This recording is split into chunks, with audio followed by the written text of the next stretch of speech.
one nation, under God, indivisible, with liberty and justice for all.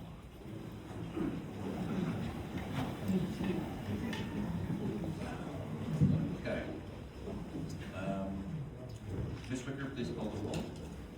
Ms. Santamore? Here. Mr. Cox? Here. Ms. Mill? Here. Deputy Mayor Voorhees? Here. Mayor Sizzle? Here. All right. Now we have our communication section. This evening we had a special presentation, a proclamation set up for Mr. Velasco, who is our retiring construction official. Unfortunately, he won't be able to make it tonight, so we will postpone that event until a later time. We have three very special proclamations as well tonight for our outgoing council members, Donna Simons, Eric Repsock, and Jeff Watson. We will be coming down front to present them.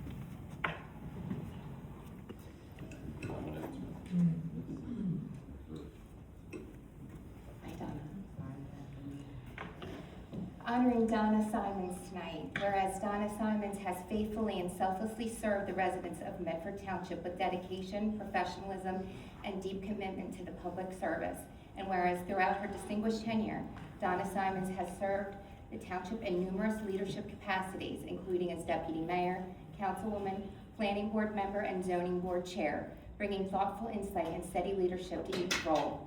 And whereas as deputy mayor and councilwoman, she worked collaboratively to advance the priorities of the governing body while advocating for responsible decision-making and transparency.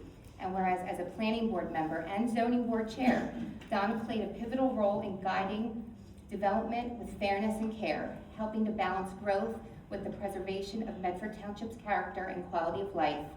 And whereas throughout her service, Donna Simons earned the respect and appreciation of colleagues, municipal professionals, and residents throughout her diligence, integrity, and unwavering commitment to the community. And whereas her contributions have left a lasting and meaningful impact on the governance, planning, and future of Medford Township. Now, therefore, be it proclaimed that the Township Council of Medford hereby recognizes and extends its sincere gratitude to Donna Simons for her exemplary service and leadership to the Township. And be it further proclaimed that the Township Council conveys its best wishes to Donna Simons for continued success and fulfillment in all future endeavors, with deep appreciation for her many years of service in Medford Township. Presented January 20th, 2026 by the Medford Township Council.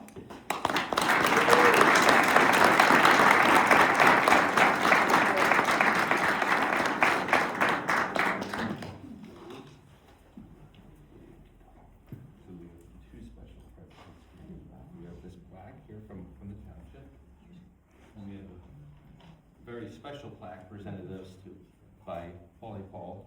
That yeah, this is for you. Yeah.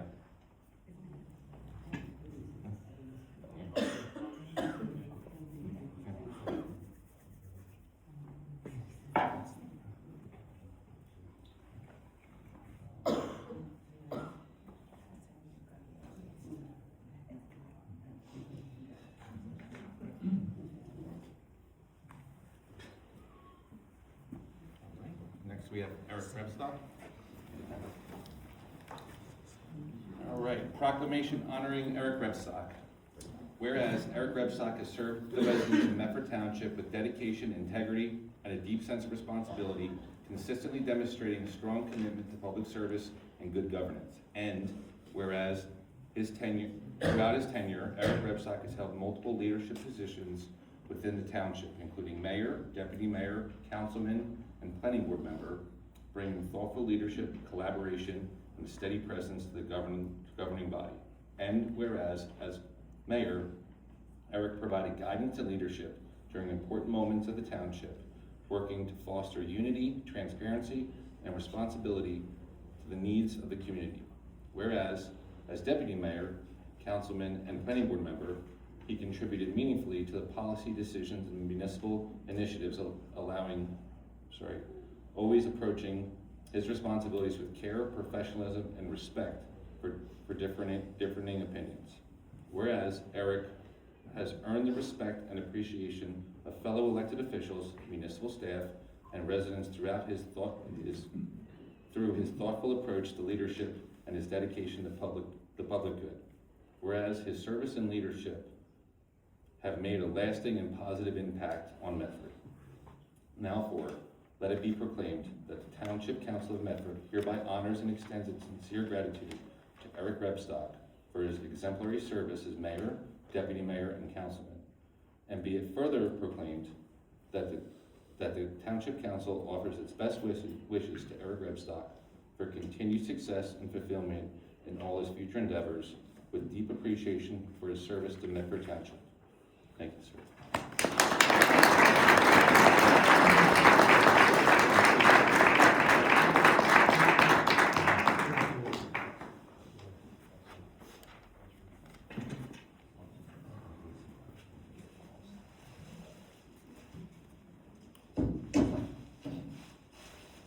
And again, another amazing plaque by Paul.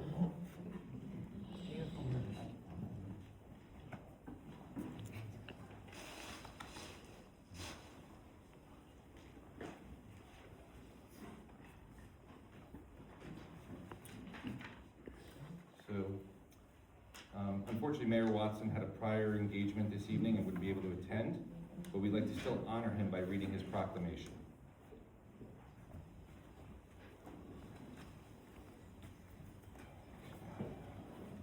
Okay.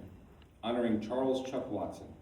Whereas Charles Chuck Watson has faithfully served the residents of Medford with dedication, integrity, and a deep commitment to public service, and whereas Chuck has served the township in multiple leadership capacities, including mayor, councilman, and planning board member, offering steady guidance and thoughtful decision-making that has helped shape the community's growth and character.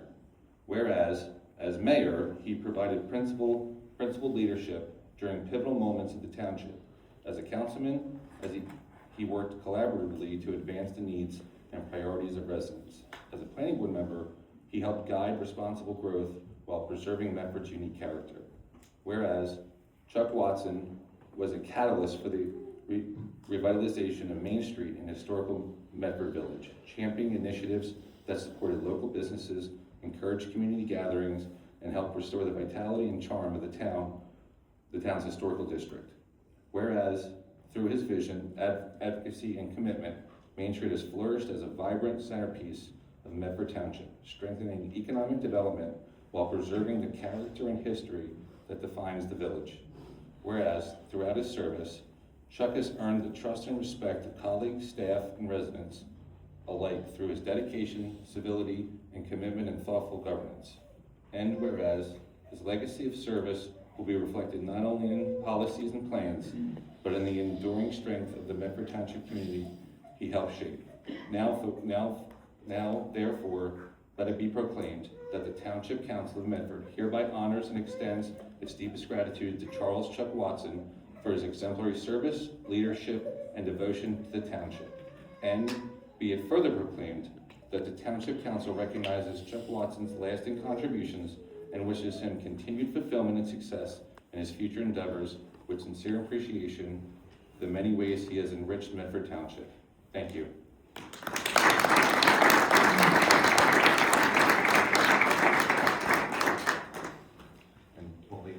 Thank you for his plaque as well. I'll make sure that he receives them. Thank you. We'll take a quick 2-minute break for pictures if you'd like them. Okay.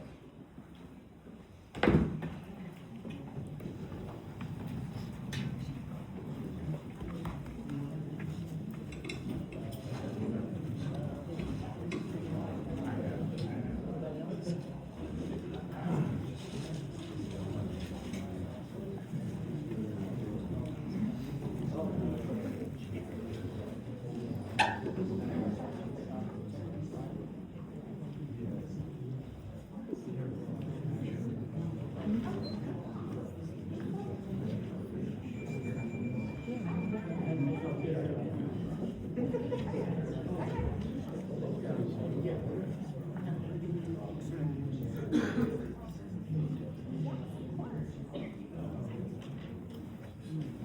we'll get up to, yeah. I don't know who she wants, I'm assuming her family.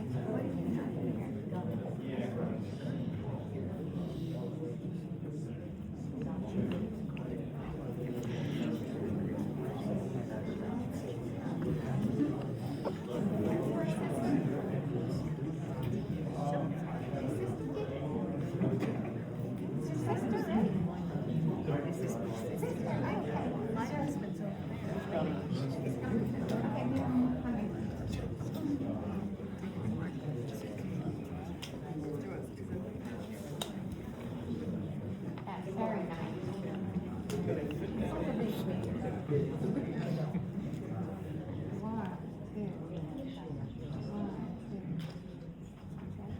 I did. Good job.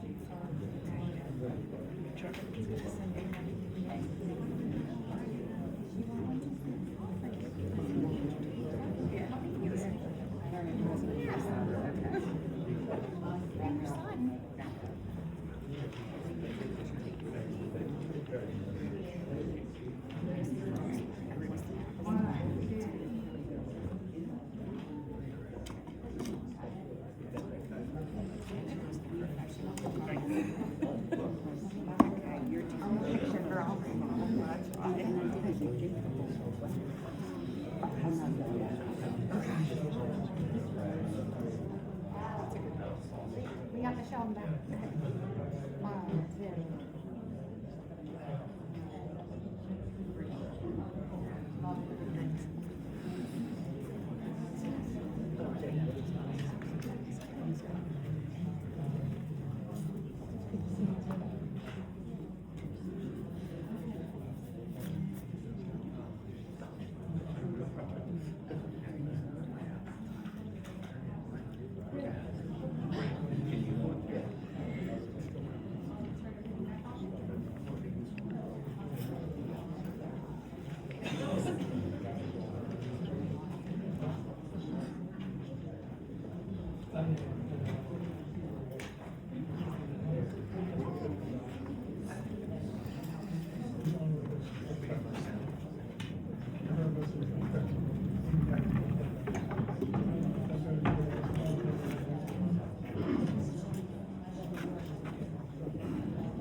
We're going to go ahead and reconvene the meeting. Our next section is communications. I have a few to start.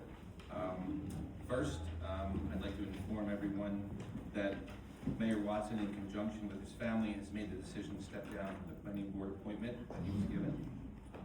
He has made this decision to allow the town to focus clearly on affordable housing and not allow any distractions from the important work he knows must be done here. Second item is, as noted at last council meeting, we are still receiving applications for vacancies for board appointments. While there was no definitive deadline set for those applications to be given to us, I'd like to entertain a motion to establish a deadline so that each member of council can review the final list and we can establish interview dates thereafter. I would like to make the motion that we close things on Friday. Second. Okay, is everyone in favor of that? Okay. All right, so we will close all board applications on Friday, the 23rd. I'll ask for it to be at 5 o'clock, so that will give everyone the Friday day to get in their applications. So be it. Mayor, that should be done by way of motion and second and a voice vote, just so it's Okay. clear. Yep, so we have a motion for that? That's Ray second. And a second, and then voice vote, all in favor? Aye. Aye. Aye. Opposed? Anyone opposed? Aye. Okay, thank you. Yep. So I'll just ask that Ms. Wicker, if you could draft a list of applications that we'll put in before the deadline and have it to all the members of council by the end of the day on the 27th. Thank you.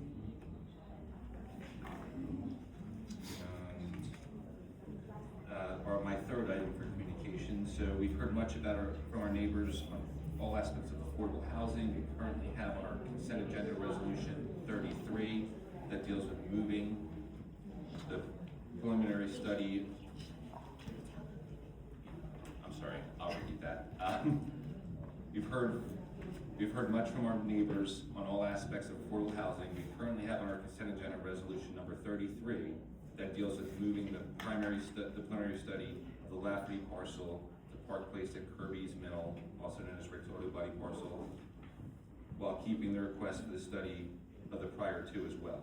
I'd like to entertain a motion to remove this from consent agenda and have it as its own resolution. I'll happily make that motion. Second. Okay. All in favor? Aye. Any opposed? All right, so that, we'll just move 33 out of consent agenda to its own section.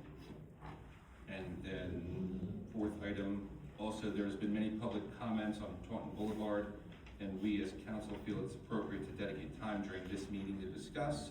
So I will be inserting into this discussion item section number 3, Taunton Boulevard.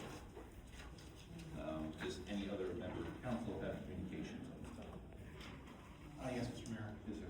Given tonight's actions and the information regarding former Mayor Watson and the extension of the deadline, I would like to make a motion that we rescind Resolution 14/2006 on the appointments to the planning board. So it's a full open process for all public who have applied, or continue to apply, to be eligible for the openings that did exist on the planning board. So I make a motion to rescind Resolution 14/2026. I'll second that. That would be, that would be removing all the appointments. That's correct. From the planning board. From From the planning board. Yes. That's it. If I could speak up, I am kind of concerned, we have to Yeah. have a quorum With all due respect. for with all the due next res- meeting. With all due respect, those vacancies existed for more than 6 months on the planning board. Some of them did, Yeah. yeah. Yes, so had the process been conducted the way it should have been, we would have been here tonight appointing members to the planning board to be a position that's seated on the 28th. I'm not- However, given the process that occurred, given tonight's actions by Mr. Watson, and the information to extend the deadline, it is only fair to the residents of this community that everyone be afforded the opportunity to apply if they apply. So Right. I'm not gonna be pressured because of deadlines. I'm not trying to press you, what I'm saying is that, first of all, we have the mayor and the council member appointee. Okay? Those They're are two already positions appointed. that have to be appointed. Also, I recommended a class 2 person as well. And we don't have a lot of options for class 2 people. I know it's been over 6 months, but the person that we recommended has the experience to be on there. I maintain my motion to rescind. Well, just, let's, Tim, can we make the motion to possibly keep the mayor, Bethany, and I'm sorry, whomever Dan said, to keep those 3 and then open everything else up? well, the other thing I was gonna mention, I think a couple of them were reappointed, so I don't know if that matters or not. No, there were 5 vacancies. There were 5 vacancies in the original resolution. Including the mayor. Including the class- Take the mayor out, obviously. Including the class 1, 2, and 3 members. Yes. I don't have the resolution in front of me, so I wanna make sure, There was a vacancy for class 1 for mayor, right? vacancy for class 2 municipal official. Yep, We have Ms. Zuberfuss who resigned as in the early part of January. Yep. We have a class 4 vacancy. Ms. Zuberfuss was an alternate 1, vacant class 4, and another vacant class 4. I believe the chairman, Mr. Giuliano, was reappointed. Mr. Giuliano was reappointed and part of the original resolution. Correct, so, But his appointment was in place until 2029. So he So doesn't. he doesn't have to be reappointed. He was already, his term is still in process. His term doesn't expire in He had to be 2029. reappointed, his term expired I think December. his term expires at 4 years. Yeah, 4-year term. As I recall, So Ray, would you be content if we left Tom, the mayor, whomever you said, and I apologize for my names? Could we compromise with those Marty 3 staying Hamilton. on? Who's that? It was Marty Hamilton, our building subcode official. Marty Hamilton was a That'd class be 2 somebody member. from the Yes. So we township keep workforce. Bethany, the mayor, Tom. Okay, I will amend my motion to rescind with the exception of the mayor, the governing body appointee, and class 2, Mr. Hamilton, And Mr. Giuliano? and Mr. Giuliano. Yes. Okay. So those 4, Okay, so the motion's been amended, to, retain those 4 appointments made with any of the other appointments being, void at this point and open for discussion. I'm just trying to clarify the. So, the remain will be, Mayor, Councilwoman Mill, Councilwoman Lloyd, Mr. Giuliano, and Mr. Hamilton. That's correct. Thank you, Councilman Cox, I appreciate that. Do you, Ray, do you accept the amendment? I accept the amendment. And does the seconder accept the amendment? The way we stated it, I'll Yeah. second it. Okay, so now that amendment is ready for vote. Okay. Any discussion and then vote, yeah. Sure. So is there any further discussion needed for the amended resolution? The only thing that I would be concerned about is that there is a planning board meeting coming up, Yeah. that instead of making for the planning board, and I don't know if we can do this, that maybe Friday is a little too long for the planning board. Because they have to be ready to go for their meeting. We have affordable housing coming, The deadline's not in March. The planning board, And the March is the deadline. it is a deadline, I totally agree with you, 100%, March 15th. I just want them to be able to meet. Would you consider it Wednesday or Thursday for the We planning will board? have a meeting, We to will, appoint. we could appoint during special executive on Monday. We could, yes. Okay, as And long as that we would have have, to be a compromise that we would have to agree upon now in public, because I don't want the public. what is their next meeting though? We have a special executive on Monday. There, sorry. This is Wednesday. Wednesday. It's next week, we have special executive Monday and Tuesday, Mhm. and we have Wednesday would be our first planning board. Right, right. So So if we close it on Friday, we're gonna Friday. add doing planning board with the other reviews we've talked about doing together. And appoint on Monday. we could appoint on Monday in special, coming out of this special Executive, executive. yes. Absolutely. I'm with that. I would urge you to have a planning board quorum, if you're going to try to keep the schedule outlined, which Yes. is done by March 15th. And do we have to advertise that and get that in, or so we already have I'm that? sorry.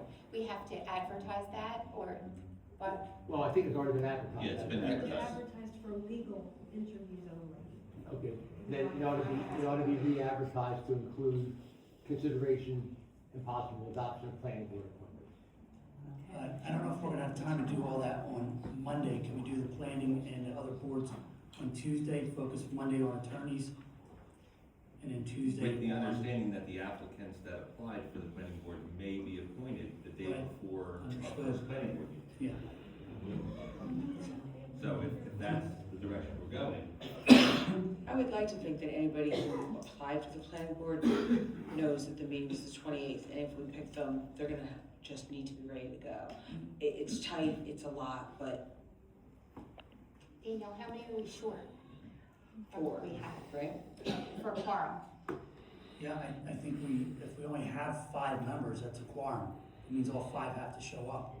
Okay. Otherwise, it's gonna have to postpone But isn't, it. 7 members with 2 alternates. but isn't a couple of them already on, Yeah, we have 5. well, we have the 3 that we talked about, Right. plus Tom. There isn't Buckenfuss also already on? 6, Right. And, maybe one more. and We then have 7. I think you'll have 7 if you. is your It looks amendment? like, it looks like Malcolm Fuss would be a reappointment also according to the original resolution. I If couldn't hear. he follows the timeline of Tom, then Malcolm Fuss appears to be a reappointment as well. So I what- thought he was already, okay. Because Malcolm, on the original resolution, Chad Malcolm Fuss would have a term expiring December 31st, 2029. 29, so he's already on.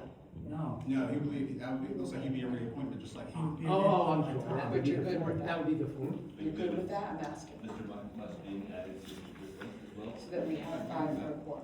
I would do that. That we can agree with it. We have 5 for a quorum, bare minimum, Right. so we can move forward. We're gonna tell our planning board applicants, we're sorry it's tight, But but if before, you want it, let's before go. we do that, though, we need another motion now to amend, once again, the amended Yeah, resolution. the amendment, We're making sure you're good Yes. before we amend again. I'm okay with the reappointments Okay. for Malcolm Fuss and Juliana. So would you like to make your? So I will amend my amended proposal, my motion, to amend resolution 14, 2026 to include the mayor, councilwoman Mill, to serve as the governing body representative, and the reappointments pursuant to the original resolution of Mr. Giuliano, Mr. Hamilton, and Mr. Muckenfuss. I will second. Okay, that does not include the other two appointments, which I believe were Donna Simons and, Mr. Jack Hartwick, right? Hartwick, Correct. Simons, Watson. Right? Yeah. There's three, so there'll be three vacancies you're gonna be considering. 4. With the alternates. Yeah. Yeah, okay. That amendment, okay with the seconder? Yes. Just a second. And Okay. again, voice vote? Voice vote, all in favor? Aye. Opposed? So the motion passes. That's the resolution 14, 2025, 2026 is amended as per the motion. Okay.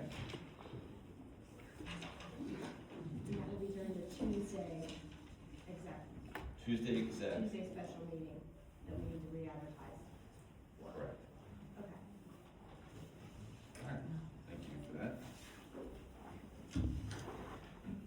So we've added Taunton Boulevard. We will now, any other communications? No, okay. Moving on to scheduling items, our next regularly scheduled meeting is February 3rd, 2026, here at the Public Safety Building at 6:30.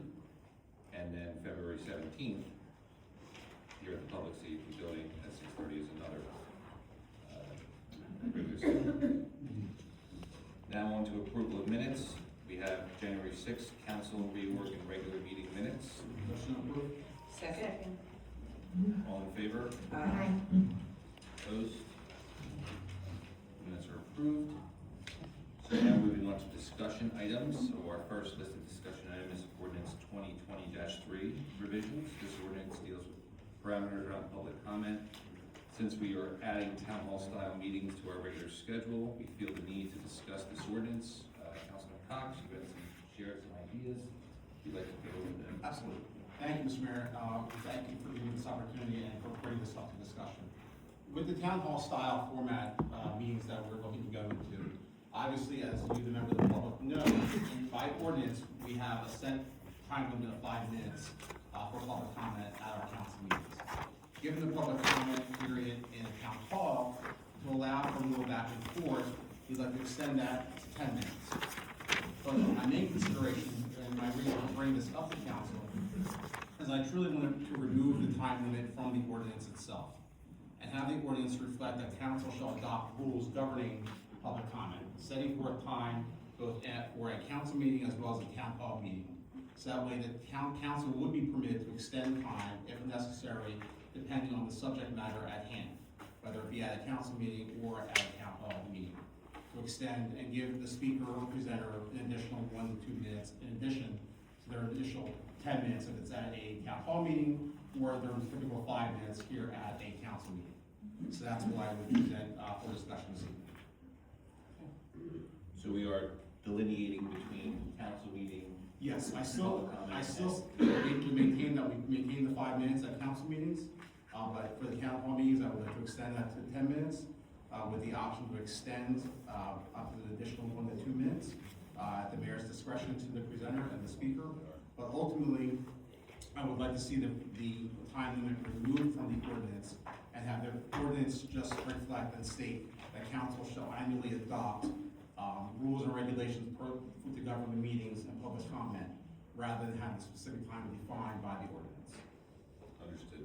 Mr. Mayor, I'd like to add a couple other things if possible. After Councilman Cox and I spoke, we thought about it a little bit more. We'd also like to have a time for special presenters that would not be limited to that 10 minutes, maybe 20 minutes.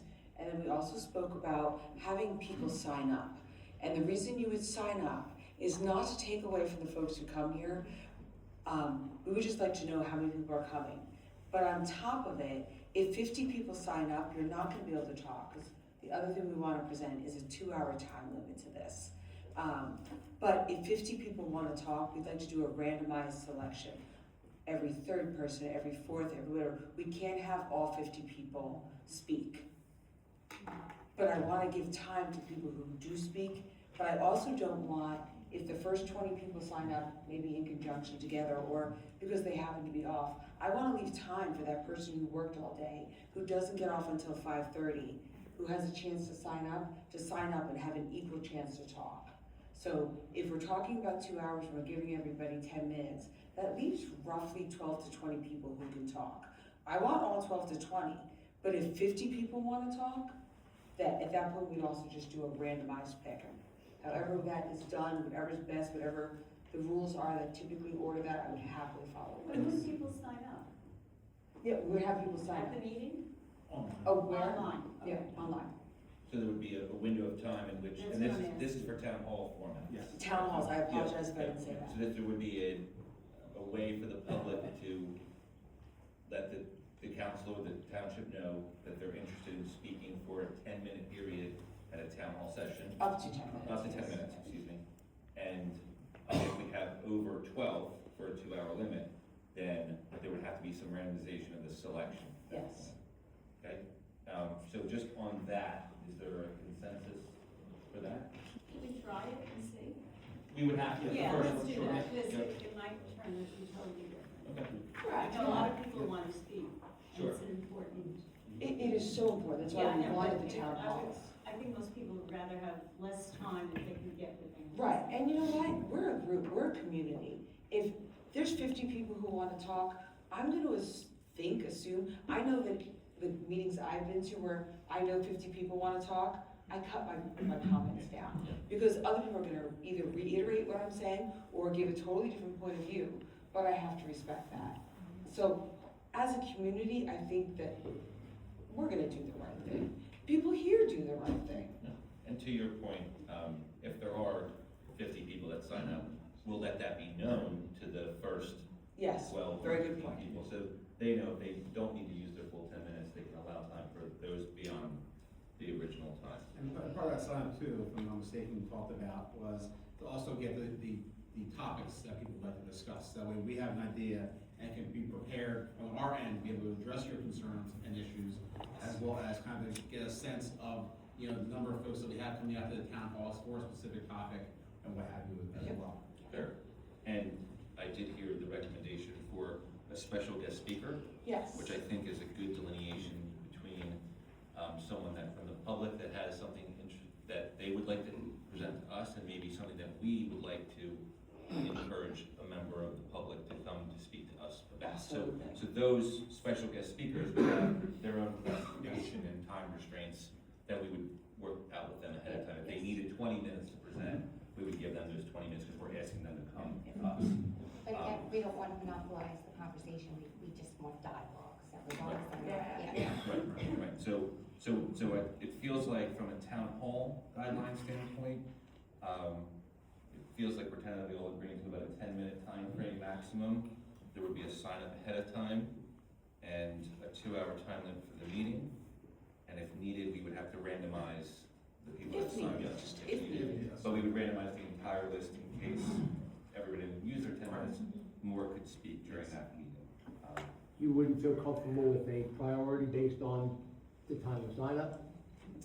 I just think it's unfair. I know for me, I'm a Just working raising, mom. just raising the question. Yeah, and if it opens at 8 AM, I work at a hospital, like, I'm not able to get on my phone and sign up.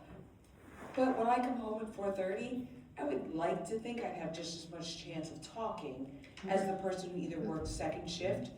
Maybe they're blessed to be a stay-at-home mom, or they have off that day and they were able to sign up. I just want just as much chance, and I want to, if I want that, I want to give that to everyone I just else. wanted to clarify, so Absolutely. we had an idea.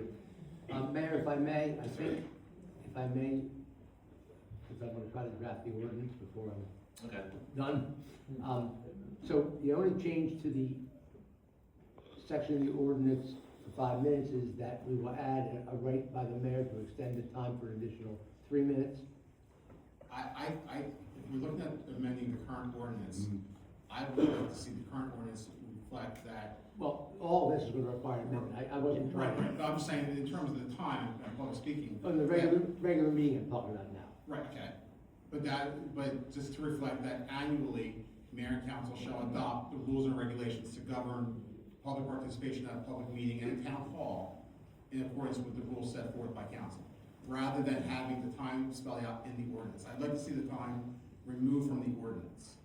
Because even at a council meeting, if a resident gets up to speak and there's dialogue and back and forth, and depending on what the topic is, the mayor may wish to extend an additional minute to that individual. By ordinance, right now, with the time being in the ordinance, that's not permitted. So that's why I'd like to see the times for both council and town hall removed from the ordinance. And the mayor does stop the clock, but maybe we need to just have it more solid. I'm not comfortable with an ordinance that doesn't have the time limit in it. That could be extended, okay, but If I'm there's not not comfortable. parameters set forth by council. No, but we can adopt. I'm sorry, yeah.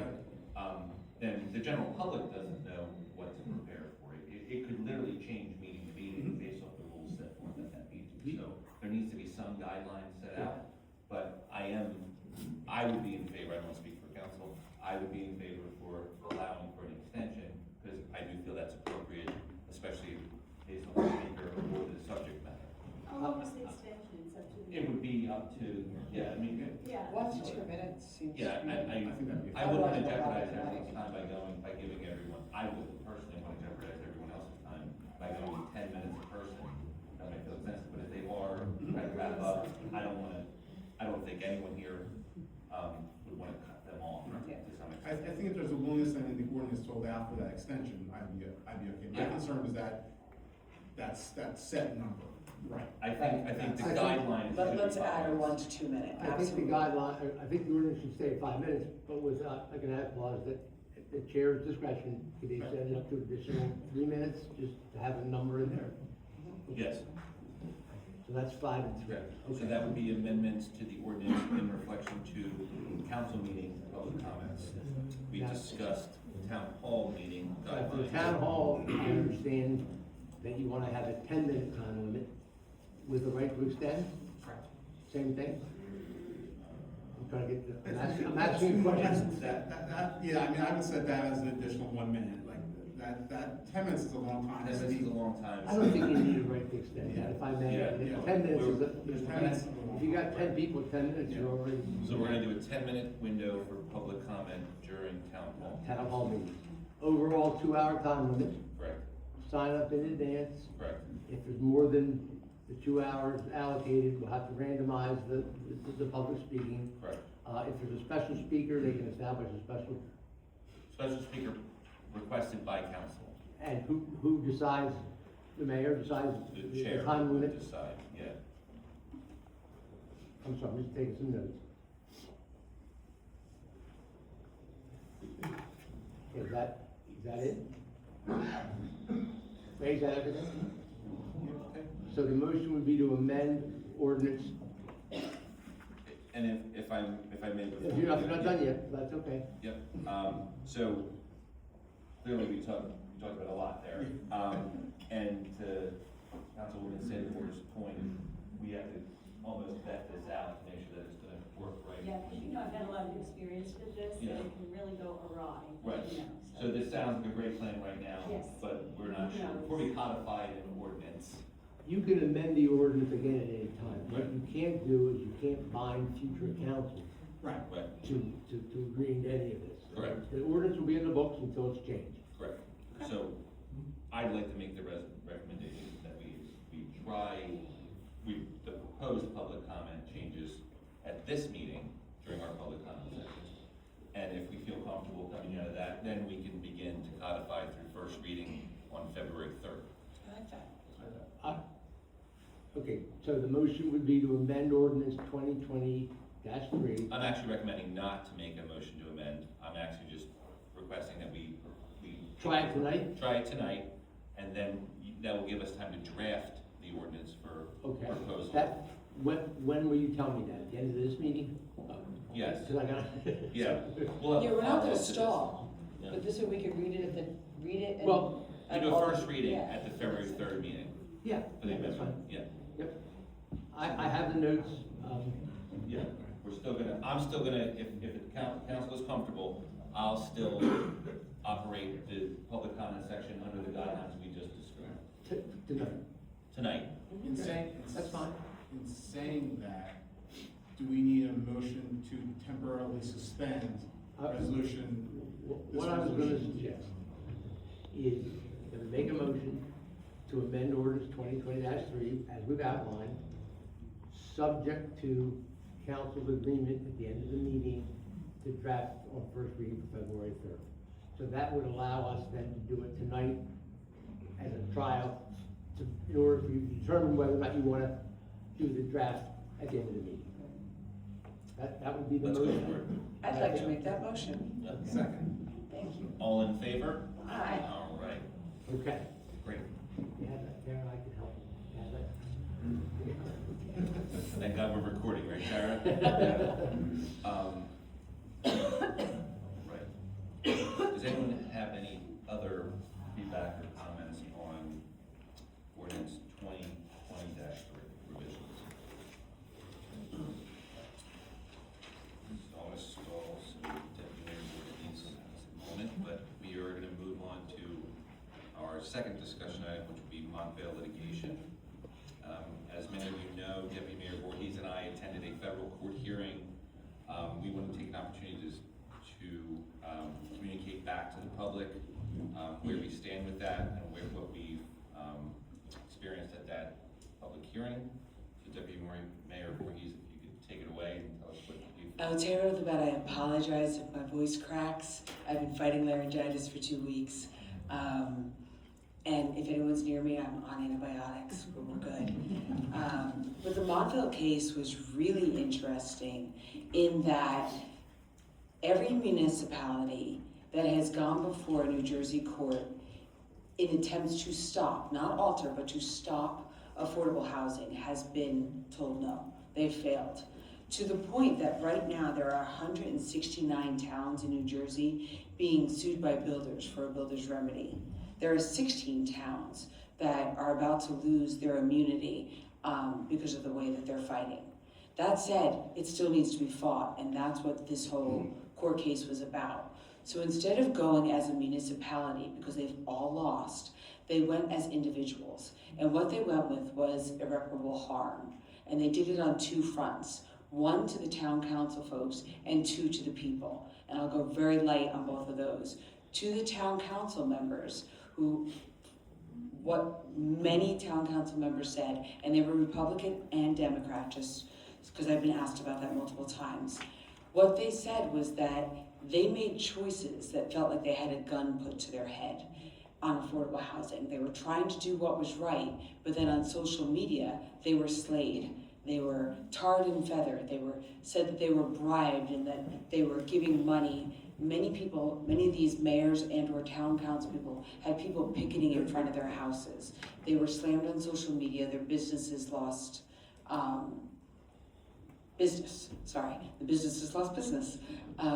Things along those lines, and that's irreparable harm. Other folks who wanted to be town council members because they wanted to save their town. Montville is a 4x4 town. You know what Medford is.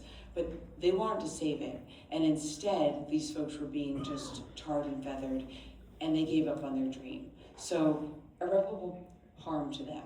Okay, you signed up for it. Like, we can be honest with that, you signed up next. Irreparable harm was also to the townspeople. Once you have high-density housing, you don't come back from it. When the school had 20 students, and now there's 30, your student is not getting the attention from the teacher they previously got. That's a problem. That's irreparable harm to that child. My children went through Shawnee and they had small classes. My kids are all success stories. Is that going to be fair to the to the parent of 34 kids? And I'm sure there's numbers the teachers will allow, so I don't know that. But there's a big difference between 16 kids in a class and 20-something or 30-something or different languages, this, that, the other. So that's what this court case talked about, irreparable harm to the actual townspeople. And you can't come back from that. So the judge seemed to understand it. I will tell you that there was a couple of times I wasn't sure which way he was leaning, and in the end I'm still not. He made the prosecutors jump through a couple of hoops to the point that he actually said, I don't like playing second fiddle to anybody. Why are you coming to the federal court after New Jersey told you no time and time again?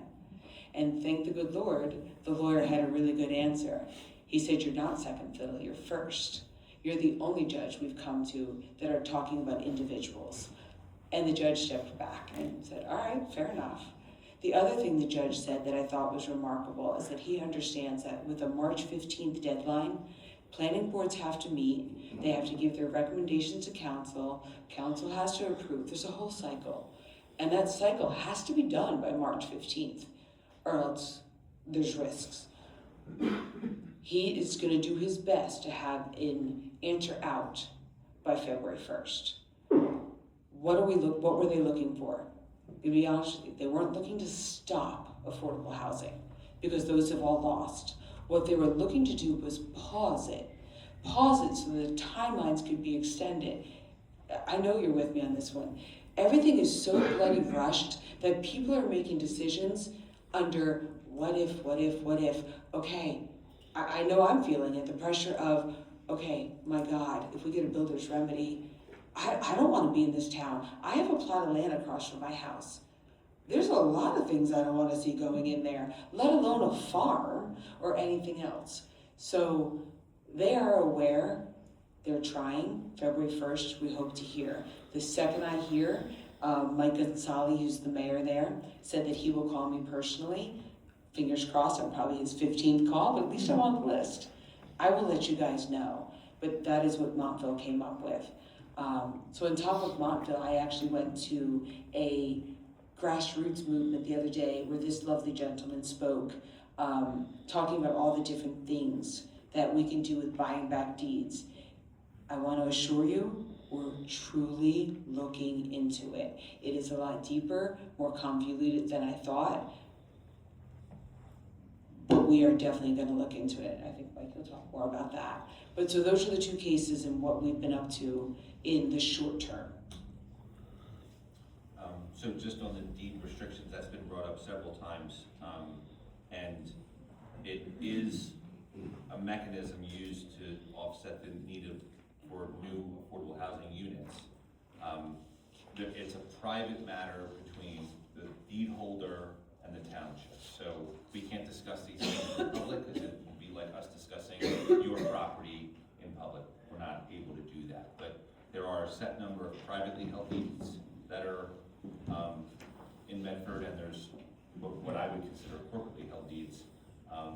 Those deed holders have and or will be reached out to, and we will discuss with them an opportunity in which we'd like to try to come up with a plan to buy those deeds back. Extend those deeds. But these are options that are not guaranteed. There's private parties involved in these things, and I don't want anyone to get the false understanding that this is going to be something that is going to be the magic bullet. So you're dealing with, I'll put a rough number on it of about 60 to 70 entities, whether they're private or corporate, that would all need to agree on these things, and we would have to come up with the funding to do this, and council would have to approve that funding for this to even be a viable option. So while I feel as though we need to explore these options, I don't want to give the public any false hope that this is something that is going to solve this problem. So, Mayor, if I may. yes. I believe the answer that we last found in our discussions and research and everything else is that 65 private and 90 Corporate. Correct. Sorry, my voice is going. Yeah. So there'd be 65 individuals that would need to agree to terms, and the town would have to fund the deed extension. Same would go for those corporate deed corporate properties held with deed restriction. Clearly, we're not dealing with one deed holder per property. That corporation might hold a few. So, again, these are matters that require confidence from us not to divulge these individuals, but we are looking into it. There'll be obviously more to come of that because we have a ruling on February 2nd, and there's resolutions and motions that will need to be taken if we don't win that. So I did want to, if I may, I kind of asked myself, and I'm sure you're asking yourselves, what do we do if we lose, right? What happens if the Montville case falls through? I'm sorry, I didn't answer that. Yeah. Those are great points. Yeah. So let's go with if they win, because I really do hope they win. They're only looking for a pause. The judge will decide how long the pause can be, but during that pause, we get to re-look at everything. Because the biggest difference between the third round and fourth round is that in the third round, the lawyers were able to go back to fair housing, fair share, and the government bodies and say, all right, you know what, we want these bonus numbers, and if we do this, and if we do that, and they were able to get so many numbers lowered. They outsmarted us, and on the fourth round, they're not gonna allow as many of those things. So if we get the pause, it just gives us a little more time to work with those corporations, to find those actual deed holders and speak to them. And frankly, if we can, talk them into it. Yep, and come up with the funding. Find out what we Yep. need to do, because then the funding is gonna be the next part. If we lose, we need to be ready to go for March 15th. We need to be ready to go and say, okay, this is our plan. Not that the houses are gonna start immediately. Those 1,245 houses are not gonna start March 15th. We're gonna drag our feet. We're gonna do all the things that we can to slow it down and keep fighting and hopefully get more and more deeds. But we need to be ready to answer for March 15th if we lose on the timeline. It doesn't really affect too much more than that. I was just going to ask if the public, what you were talking about, does the public understand what that means?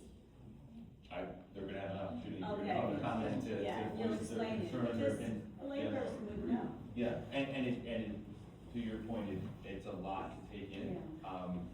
You know, my profession is not in housing or development, so, coming at it from my personal perspective was a lot of information, so. It is. I mean, yeah. I would tell you that at this point, I've probably put in about 150 hours on learning every single thing I can about affordable housing and torturing every person I know who might have some information. Poor Kim, I think I've texted her 40 times. Like, anything I can learn, I'm gonna learn it, so that I can be that support person. But to your total point, there's words I thought I understood that mean something completely different when used in this context. And it's been eye-opening. My point was you can't expect the public to do that, but it's wonderful that you put in the time, I appreciate it. But we have to make sure we get cognizant of all the opportunities. Yeah, and ultimately, you know, I feel the actions that are proposed are preparing for the worst, but hoping for the best, right? So, and I don't want to mix the notion of worst and affordable. I'm not saying that affordable is bad. I'm just saying that the way in which we provide affordable housing has its challenges.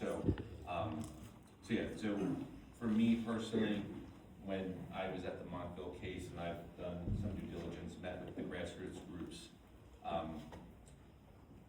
I'm always the type of person that wants to prepare for the worst, but you know, hope for the best. So we'll need to discuss funding, and that should be options presented to the public if we are going to buy back the deeds.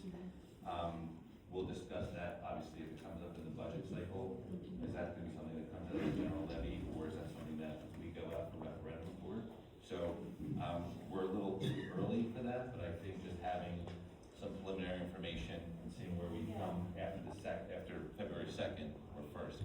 February 1st, that's Yeah. what he put himself to. You know, we're kind of preparing for that, what's going to happen next. Well, I mean, misinformation. Yeah. Any other questions? Could I just caution everybody again to speak into your mic very close, the public Yeah. can't hear you. So you have to speak right into the microphone, you have to be very Sorry close. about that. We couldn't hear what you were saying, so I just wanna make sure we're clear, okay? All right, so we will now move on to the third discussion item, which we've added, entitled Taunton Boulevard. I'd like to start this discussion with the background for the newly elected council people. Councilwoman Milk and I were on a subcommittee. If you wouldn't mind reviewing where we're at? Absolutely. So when I first got elected, one of my first calls was actually to Mr. Schiffer, so, and filled me in on the background of what he's been experiencing on Taunton Boulevard. And when the opportunity to form a subcommittee came on, I was one of the first to raise my hand along with Mayor Cizik. Mayor Cizik also lives on that street. I live close by.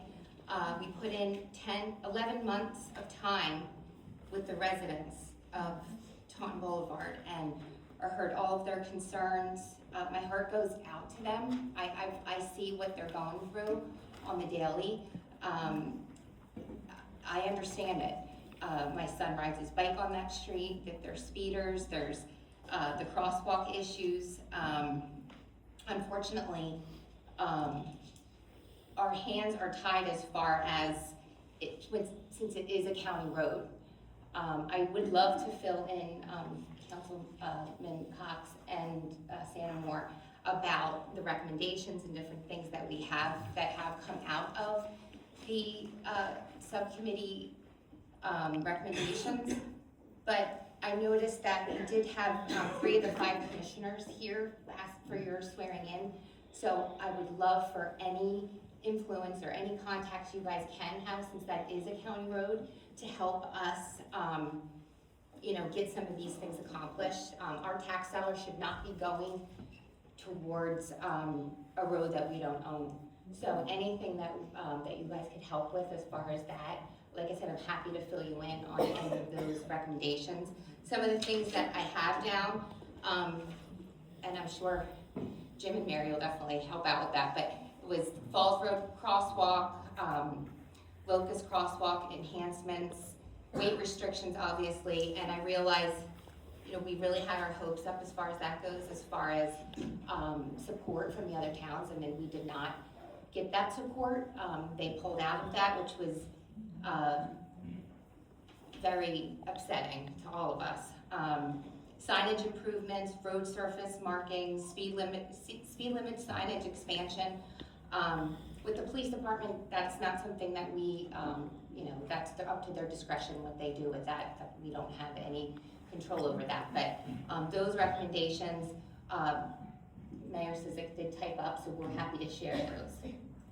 I know the town manager did share that the county is willing to go in collaboration with us at a shared service agreement for the radar system. It was a flashing beacons at the crosswalk. Crosswalks. Those were enhancements to, forgive me, the center crosswalk. I'm sure the public will let me know, because we built a By the beach there. Yeah, the center one at the curve. So we built a crosswalk at Chestnut down by the Colony Club.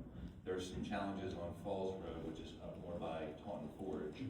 And there's currently a flashing beacon at Locust, excuse me. But we are looking for the county to not only improve that, but fund that matter for enhancements to that flashing crosswalk. And then obviously the further recommendations that are coming. But If I could add to Sure. what Councilwoman Milk had stated, after last meeting, I asked the chief to gather some statistics for the public's awareness of the police department's enforcement of traffic violations along Taunton Boulevard. Now, first thing I want you to keep in mind is we're talking a stretch of road, maybe 1 mile in length, max, 1 mile. We patrol over 200 miles of township and county roads. So for 2025, last year, we wrote 15% of all tickets on Taunton Boulevard. 15% for 1 mile. The rest of the town got 85%. For enforcement details, traffic enforcement details, 20% of all traffic enforcement details were on this 1 mile stretch. Motor vehicle stops, Taunton Boulevard, 11% of all motor vehicle stops in the township occurred on Taunton Boulevard. This strategy by the police department has worked. It's bared out in the fact that for something that's very important to everybody, which is motor vehicle accidents, the average traffic count, I think, is about 10,000 vehicles a day. For an entire year of 2025, there were a total of 13 traffic accidents on Taunton Boulevard, and of those, just one with bodily injuries. So people, it's hard to speed when the traffic is heavy. We do our best. We can't always be out there when it's after hours, but the statistics demonstrate that we are spending a large amount of police resources on this 1 mile stretch. Thank you, Mr. Barnacle. And to council, I mean, that speaks volumes to not only the residents of Taunton Boulevard, but all residents of Medford. And for it to be a county road and the need for county support for them to implement some strategies or deploy some resources to that area. So our tax base is covering all these county road costs, basically. So yeah, we are praying that you can get the county on board with the needs of our residents, especially on Taunton Boulevard, because it is unfair to the rest of the residents that our police are dedicating so much time to that 1/8 mile stretch. Does anyone else have any comments on Taunton Boulevard? No? If I can get a list of the recommendations. Yeah. All right. And Mr. Barnacle and Police Chief Dunleavy, thank you for all your efforts. So, just to close that section out, with these initiatives, funding from our general budget, and a partnership with other municipalities in the county, we look to implement changes that have an effect on the safety and well-being of those that call Taunton Boulevard home. Just to clarify, I live on Taunton Road, not Taunton Boulevard. It's just on the other side of Tuckerton. But I still care deeply about my Taunton Boulevard neighbors. Any other comments about Taunton Boulevard? Right. So now, all our favorite section is public comment. Yeah, I'm excited as well. I gotta go through the spiel first. Sorry. So I'd like to take a moment to recognize the incredible gift of what we are about to do. Across the world, countless people still dream of the freedoms we have, freedoms that so many brave men and women have sacrificed their lives to defend. These rights we exercise tonight, to speak openly, to disagree respectfully, and to be heard by our community, are not just a privilege, they are an unalienable God-given right paid for in courage and sacrifice. Let's honor that by engaging each other with civility, with respect, and with a shared commitment to building stronger communities together. Under the current law, each member of the public will be given 5 minutes in which they address the chair. I ask that Mr. Hornick will keep the time and provide a 1-minute warning. I ask that members of council hold their comments to the end. I'd like to quickly review the changes that we are going to implement for this public comment section as a tester. So Mr. Cox, if you don't mind. Absolutely. So depending on the topic at hand, upon presenting, be subject to the mayor to extend, if needed, for an additional 1 minute on to the 5 minute. We get close to that 5-minute deadline. Thank you.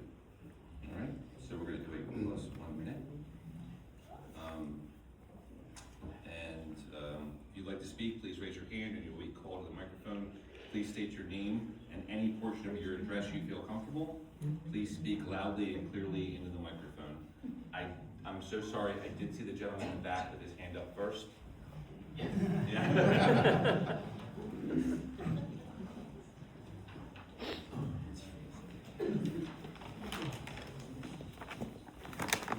Do we know where this goes?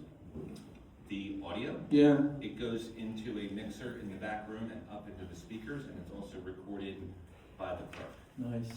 Brendan Canavan, 265 Medford, Mount Holly Road, Medford, New Jersey, 08055. I don't know how you guys do what you do. My hat's off to you.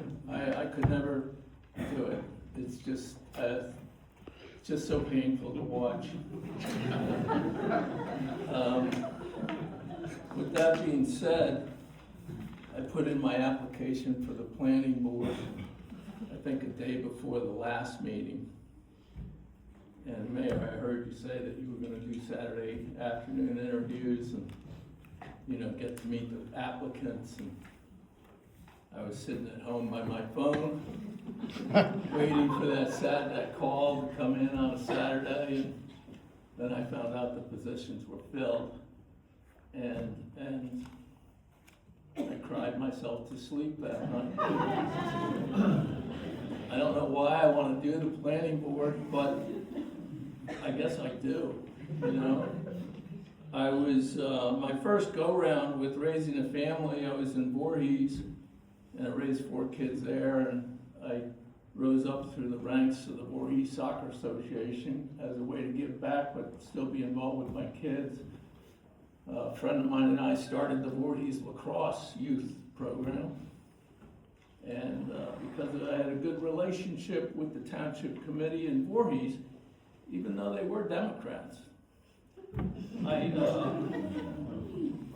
was asked to sit on a board that helped them come up with the best ideas they could come up with to facilitate the hospital, the virtual hospital, which was across the street from where I lived in Sturbridge Lakes. And we came up with some really cool ideas and transition, like development, what do they call those? TDRs, Transfer development rights? transfer development rights. So the people on the wrong side of the street could get some value out of their property by selling development rights to the people who were on the right side of the street where the hospital was going to be built. So there were some, you know, unique ideas. It was a lot of fun to do it. We just reported back to the township with what we had found out, and it turned out to be just a beautiful facility. I like giving back to the community, but not at the level you people do it. All right, I just don't have planning board. I don't. Well, you know, it's not elected, so I don't have to be elected to it. But I did read on the back of this that it consists of 9 members. Did you guys say 7? 7 plus 2 alternates. Oh, okay, good. So, do I have to put in another application so I can wait by my phone for the phone call? I greatly appreciate that. The only comment I'll have on the people calling in, and you go from 12 and then you get 50. Not that I would know anybody that would call to jam up, you know, 50 times, to jam the court, so to speak, to limit it and make it random. Other people might come up with that idea. Maybe you have a little more accountability to the person. They can't just click a box online and click, click, click. You know, that there's a little more accountability. And if the same people start saying they want to come and talk and never show up, you ought to not count them. So, thanks for your time. Thank you.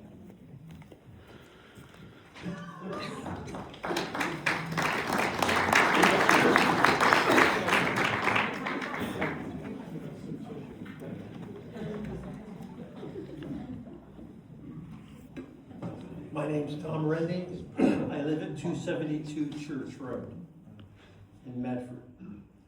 It's my understanding, and like I heard again tonight, that council plans to purchase the extending rights to all 157 units, both private and corporate owned, in Medford.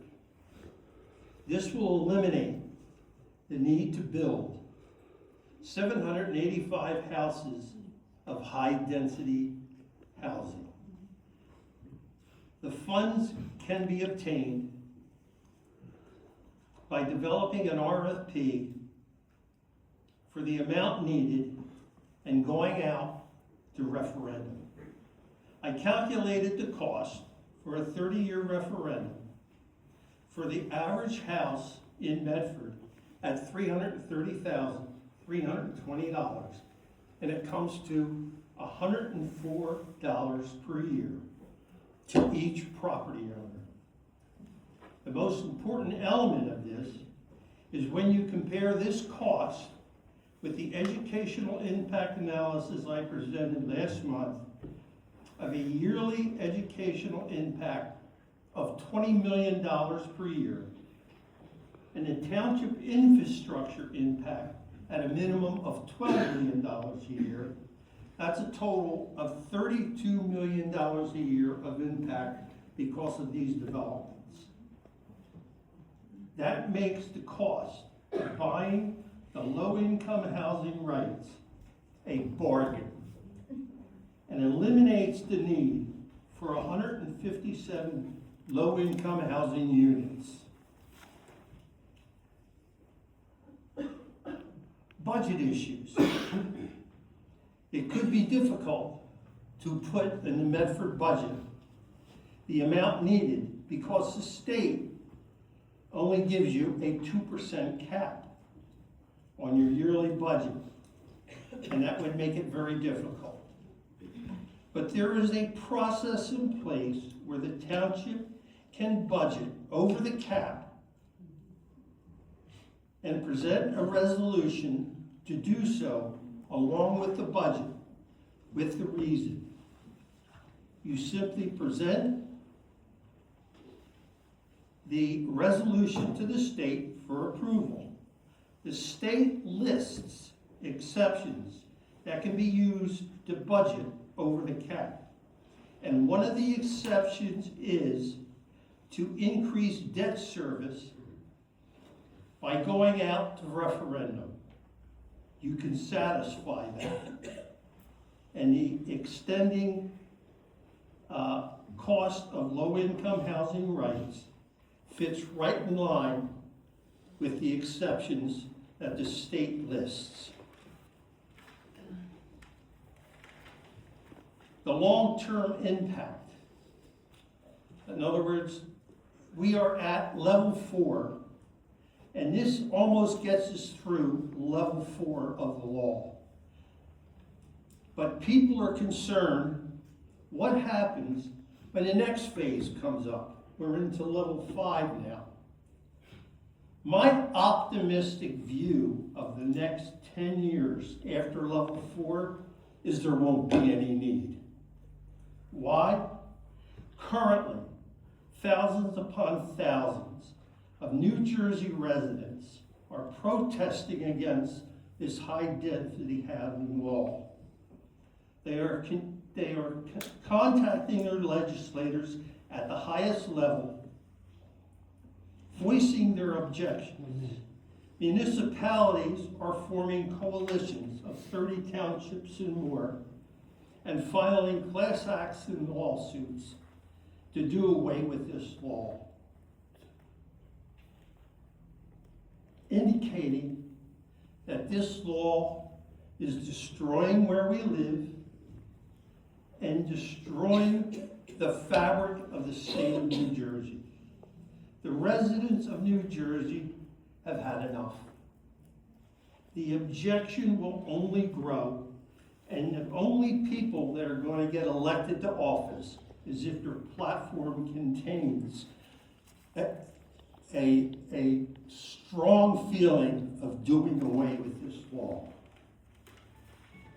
In closing, Mr. Reddy. I'm standing here, an old man of 80 years old, a longtime resident of the state of New Jersey, for not a long time, a lifetime resident of the state of New Jersey, who only hopes that before I die, I can see this law abolished or changed so it does not destroy where we live and the entire fabric of New Jersey as the Garden State. Because if this law persists, there will not be any more gardens.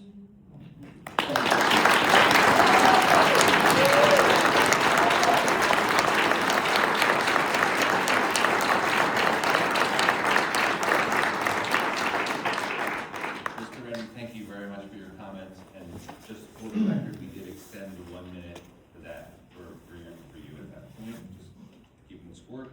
I was 1 minute over. Yes, sir. Right, you didn't want to I stop. timed it at home, it was 4 minutes and 46 seconds. You did awesome. Mr. Schiffer? I don't know if I want to follow that. I don't have quite as eloquent a speech to give as you gave about affordable housing. My name is Jim Schiffer, and I live at 209 Taunton Boulevard. And I'm here tonight to discuss the speeding that goes on our road. Mr. Hornicle, I appreciate the percentages. I took statistics in college. You can make statistics say whatever you want. The fact of the matter is, and the last time I came in front of you folks 2 weeks ago, I indicated that we had 18,000 people a month exceeding 40 miles an hour on a 30-mile-an-hour roadway. And I thought I would take a different tack this time and let you know that in a month's time, based on numbers provided in July from the Medford Police Department, we have 400 people a month exceeding 50 miles an hour on a 30-mile-an-hour road.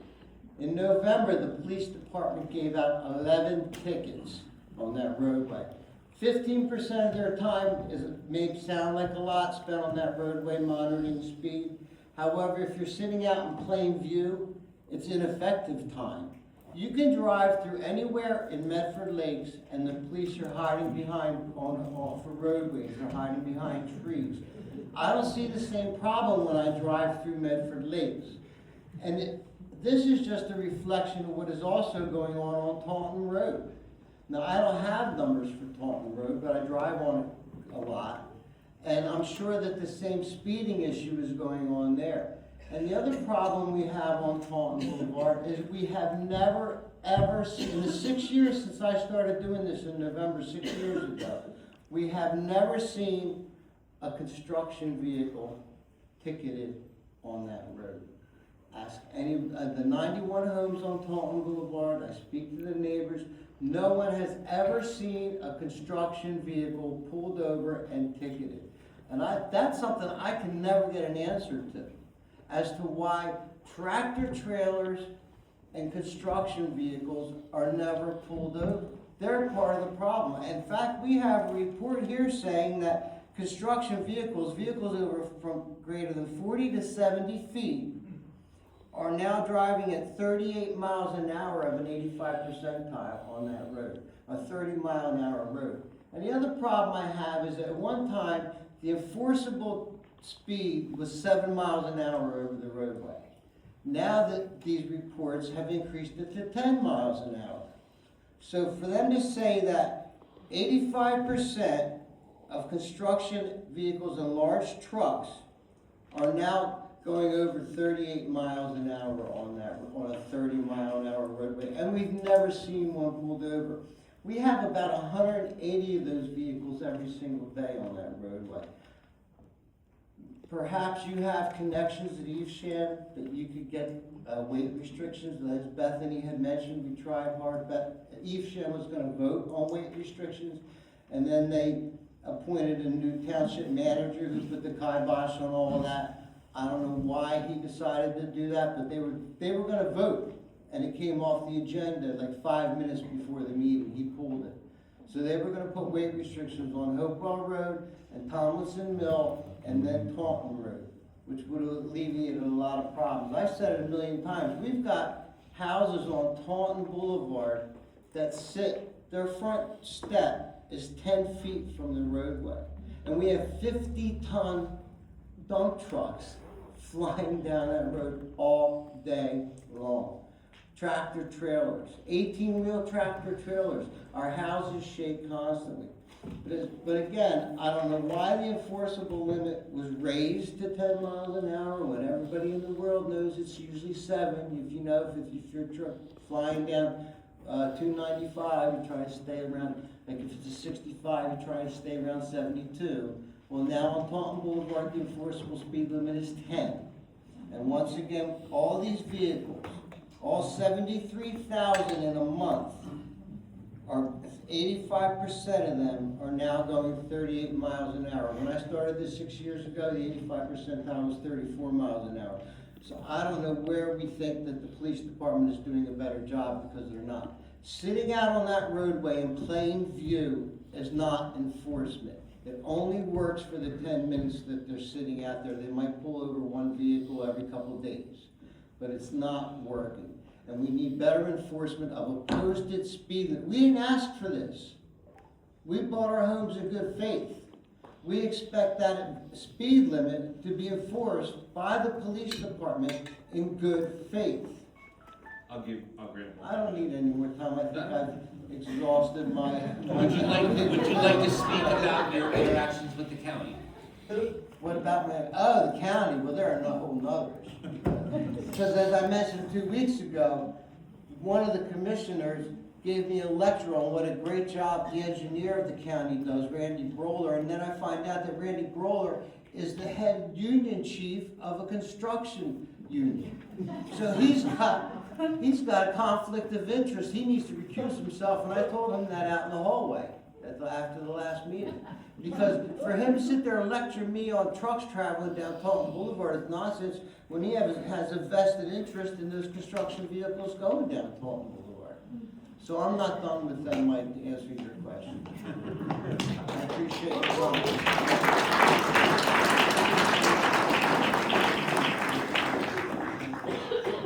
Mr. Schiffer, just so you're aware, Mr. Schiffer, I did speak to the Deputy Mayor Evesham last week, as a matter of fact, on this topic, and I asked her about the reason why they pulled the resolution and the topic from their meeting agenda. Apparently there were some issues with some of the wording that was in that resolution, so her and I will have some more discussions about that, but that is a conversation that we're having with Evesham as well. You'll be my new hero if you take it.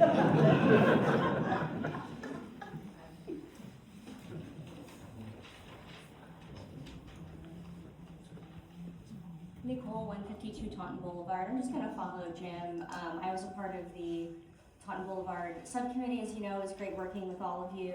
I think we had 6 meetings over 6 months.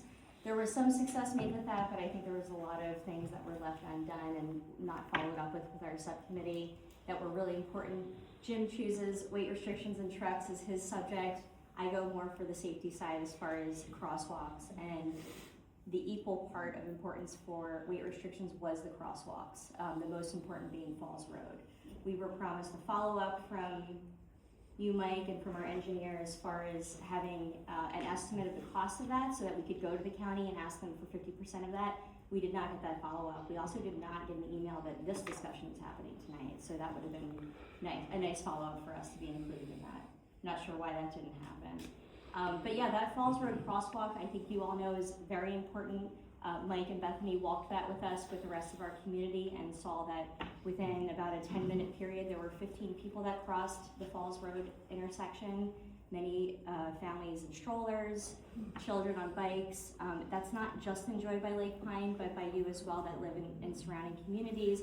And you know, one thing I'd like to point out here that, you know, Daniel, you know, I know you have the statistics, but the most important thing about this congestion of pedestrian crosswalk is this is one of the few neighborhoods that a county road goes through that Medford oversees, and to the point of as many tickets that are being given out there, I think that stands to show how much speeding is actually going on there through a very dense, very active community. Lake Pine is not just like a subdivision on the side of a county road. The county road goes through that, and I know this isn't for you to hear, it's for the county to hear, and we can, you know, that our fight continues with them.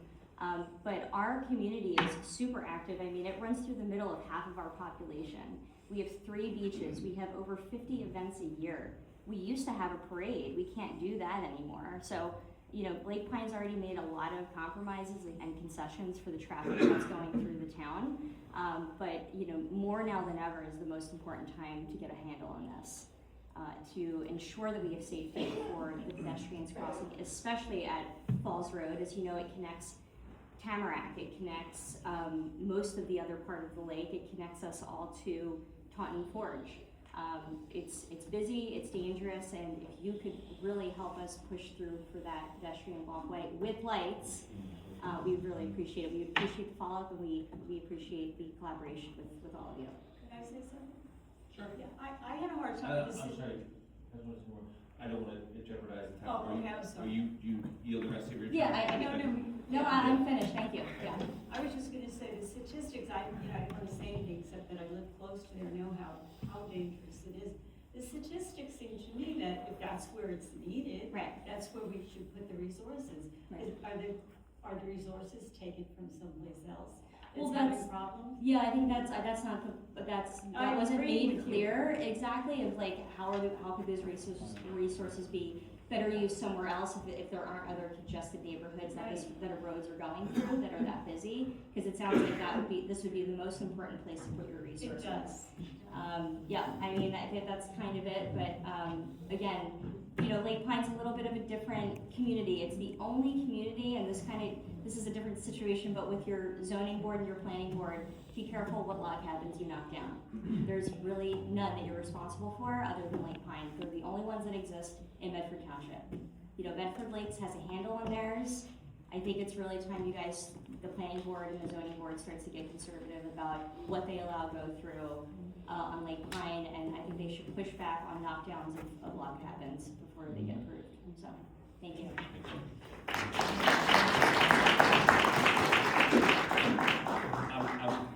You'll be next. Just to follow up on Nicole, just to follow up on your comment. So, and it is in the debrief. We did discuss at the last subcommittee meeting. The challenges with Falls Road crosswalk conflict with privately held stakeholders and a viable crosswalk to be built. So that's why that's been stalled.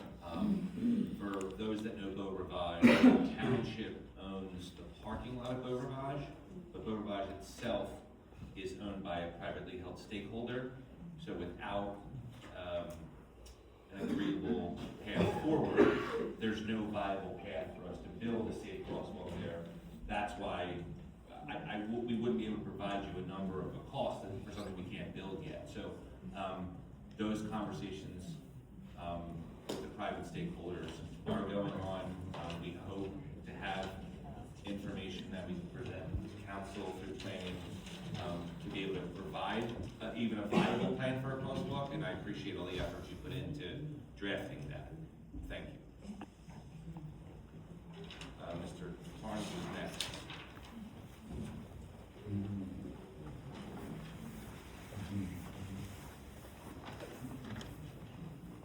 Good evening. It's Dave Carnes, 9 Atkinson Court. I came here with a lot to say, but I'm happy to see some change here. Maybe we can hit the reset button, do a do-over, start fresh. Everybody seemed to be working together pretty well tonight. I like seeing that. It's important, especially right now, with the affordable housing. And so, anyway, I'll change some of my questions up. So, I'm going to talk about the affordable housing, and I am concerned, obviously, about a lot of stuff that's come out lately, and I have some questions about the Samos property. And are we caught up? I know round 3, we didn't finish round 3, right? Because we have to do the Flying W, that's part of round 3. Correct. So at that point, we'll be all caught up, and then there's round 4 we're dealing with? Yes, sir. Okay, so once we do Flying W, that's it. We're going to round 4. Well, we have to do Flying W at the same time as we're. Right. But we're done with round 2. Yes. Yes, okay. Yes. All right. All the prior rounds Right, and all the other parts of round 3 are done other than Flying W. okay. Isn't Samos, doesn't he have a bunch of units, like 650 planned? We have no plan for Mr. Samos actively before the township. He had prior plans, and David, this will take an hour to really go into it, but he had prior plans that the approvals for which have long since expired. There was litigation with, he had commercial development, he had commercial developers who went bankrupt. Right. There's a long history to it, but there are no active plans Okay. for Samos. He does own sewer permits under the 1983 ordinance that allows you to pre-purchase Right. sewer permits for your property. Sure. Up to the density. So he owns sewer permits, but there are no active plans before the town. But he had submitted a plan with 24 affordable units, Oh. correct? As part of the prior approvals that have long since expired, Right. the 60 units and the 24 units, the 60 units were built. That's the Ingerman project that's already built, as part around, prior round. And the 24, he had a retail, facility, office building that he substituted with retail on the first floor, 24 affordable units, actually 12 affordable units with 12 bonus credits on the second floor that were never built. So that was part of the prior rounds that have now been removed from the plan. Right. So that's. I guess, you know, we know he's gonna build. There's no doubt about Sam is gonna build. I feel like, I just have this feeling that we're not been working with Samos like we've been working with other landowners. And that's just an inkling, I got no proof, but I know he's gonna build. Well, he hasn't built in almost 30 years, so I don't know what he's. Has anybody from the township tried to talk to him? Because he's gonna build on this land and it's just not gonna work. We're not gonna be able to work with Samos. He's under litigation with the town. Right, because he wants to build. No, he believes that his prior approvals were jeopardized because of actions by the township engineer in revising sewer pipes to serve the 60-unit affordable Right. housing. Well, he's probably pissed because he bought these permits and then everybody's building without the permits. Would that be part of it or not? He had a right to participate in the third round, he had a right to participate in the fourth round. I told him that we would not entertain any application from him in the fourth round unless he settled the lawsuit. We're not gonna deal with somebody who's actively suing us for. You don't have a dispute with Samos? You and him don't have a personal problem? Not at all, no. Okay. It's being represented by Mr. Norman, who was my predecessor, that's how far back this goes. He's representing the township on it. I have nothing to do with Mr. Samos, other than I contacted his attorney. They filed an objection to the fourth round plan. We dealt with the objection, the court basically threw it out. And he's still got the permits, he's still got his land. I don't know what he's gonna, you know. There's no way you guys could try to reach out to him and say, look, I mean, he's near 70. He's got the infrastructure and he's gonna build. Whether you guys build 5,000 homes or 20,000 homes, Samos is going to develop his land. And he's gonna win in court because you're not gonna be able to stop him. It's just, well, he's got land and he's got these permits. Now, I understand that the stuff's outdated and he's gotta go through the process. I don't mean to interrupt you, but he has to then follow the existing zoning. Which Right, allows him right. to do, he had a commercial development. I don't know if he will come back with a commercial development, I don't know if he'll come back with a residential development, I don't know if he'll come back with an age-restricted development. Right. He's gotta make his decisions on what he does with his. Right, but you're working with other landowners. Sure.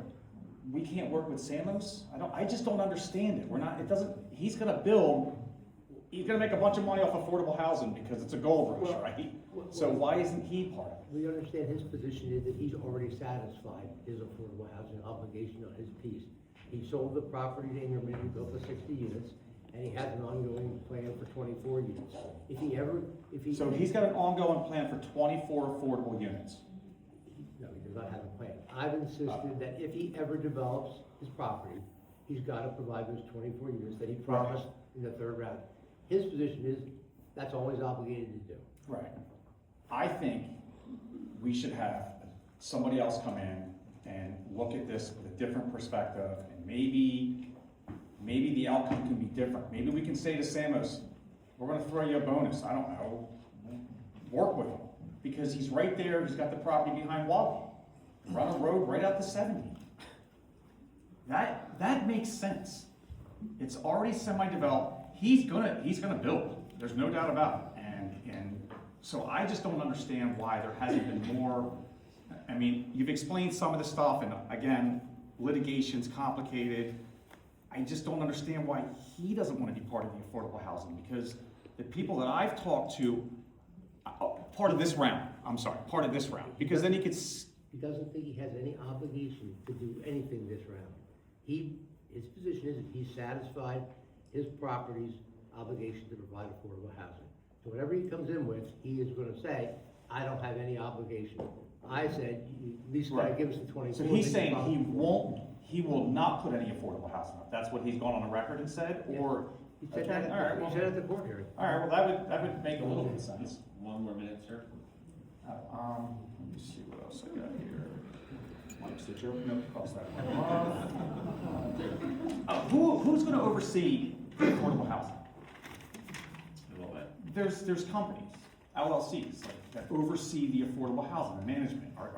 Is your firm part of any oversight of the affordable housing? Because there's like a landlord, right? No, you're mixing up, there's administration of the affordable housing units that have been built and will be built. Right. Triad Associates is a well-known affordable housing administrator. They're our administrator, they administer all the rentals, all the Right. compliance with regulations, and they would do that with the new round four, Okay. when they're ever built. But are you involved in that? No, Your law firm has nothing to do with overseeing? no. The Medford Affordable, that's not an active, the Medford Affordable LLC, are you still actively? That was 35 years ago. I know, I heard from Pat It Duff, so doesn't it's true, exist. so I'm just asking It doesn't you. exist. Medford Okay. Affordable Housing was All right. was dissolved 35 years ago. Like I said, Joe, no, cross that one off again. Guys, have a good night. Yeah, I'll let you go first, but I have a follow-up. I just have a question, Mr. Brown. In regards to the Samus property, and you said he satisfies 69 units, I think I heard you say? 60 units were built. We already got credit for those in the prior round. Yep. And he had changed his plan to provide for 24 more that were never built because the commercial development was never built. And which round is that in?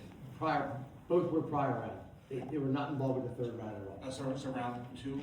There was a round 1 and round 2, yes. They're lumped together in prior rounds because there was really never any Yeah, those pieces. statute like that. So was his area declared an area of redevelopment also? Yes, he was declared an area of need redevelopment. He was also given what they call a general development plan approval. You don't have to have a specific planning board approval. You get a general development plan approval that's good for, I think it was good for 7 years, all of which have expired. But his designation as an area of redevelopment hasn't expired though. That's so it is in existence. It has not expired. I have been unable to identify when he was actually declared an area in need of redevelopment. He's insisting he is. He can't provide proof that he was. Okay. The general development approval gave him the general zoning approval, but no redevelopment plan was ever done. Okay. And this preceded me Right, okay. the last 10 years, and be very careful what I say. Mr. Samos is very litigious. Mhm. He handles things through litigation. It's not as easy as opening up and having a discussion. I'm just trying to get a sense, but I understand like the zoning and planning approvals may have expired. They have, yes, and they have, Obviously. and more importantly, his plan lands approval. Okay, but I'm just concerned about whether or not he still has an existing redevelopment designation, and that carries forward, what impact that may play. Even if it was declared in need of redevelopment, which we dispute, Mhm. there was never a redevelopment plan. Okay, So, and the redevelopment plan provides you the zoning and the standards, as you know. yeah, okay, thank you. So, thank you for that. Just so we can keep track of proposed changes to our resolution, our ordinance for public comment. I did note the first speaker made a comment that if we wanted to remove people that have signed up but not shown up, I think that was a valid point. And to Mr. Holmes's comments, he had yielded he was engaging in back and forth. He was asking questions to either the professionals or council. We will need a determination if that counts against his time or not. But I have those for the record. I think the intent is that I should have waited until he was. Yeah, understood, and I was trying to. yeah, and if the speaker is asking for a back and forth, I believe, this is my opinion, that should count against their time. But if they're just asking questions and want feedback later, that should not count against it. I'll defer to you in the future. I mean, we'll work on that. Yes, sir. Thank you. You'll be next, sir.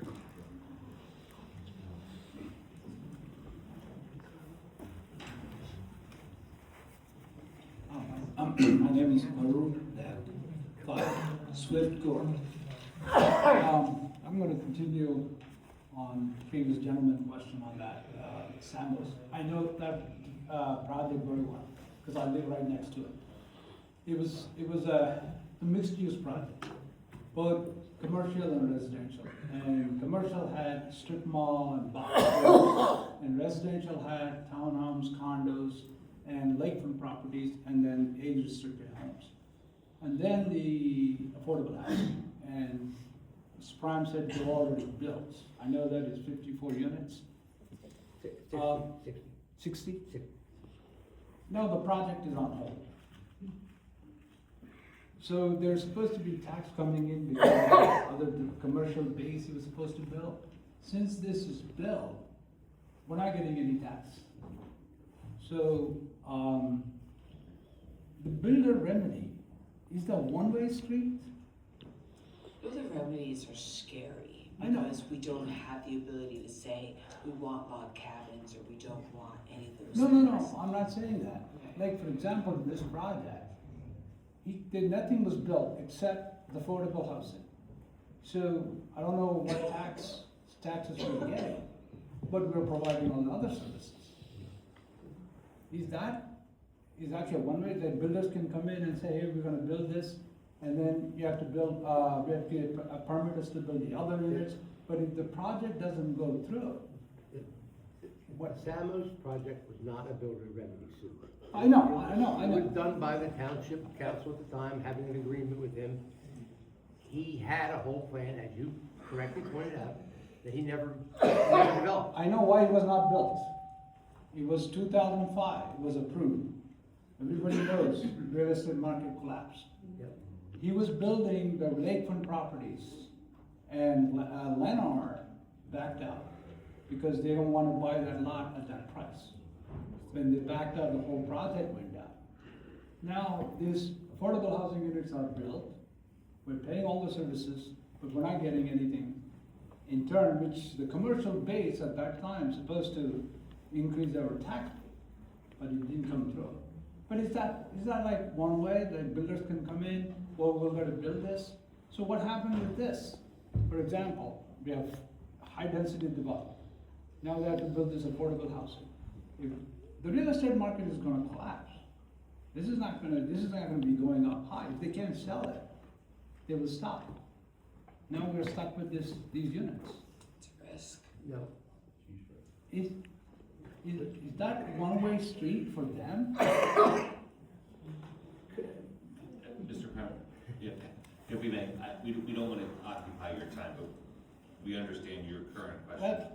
Actually, I have another question, but Mr. Voorhees, you addressed all that question. Absolutely, sorry. A lawsuit This is definitely going in and the outcome of it, and also what township is trying to do is to buy the deeds. One other question I had was, we're up against this time, the March 15. Why was not this thought about this process of buying the deed a year ago? Mr. Brown, do you want to answer that? It was. As soon as we found out our number, which we had to wait for DCA to calculate our obligation, 171 units, then we started working on trying to address it. I know, but it was a year ago? It was October, I believe. Only October October 20, last year. It was only a few months. Right.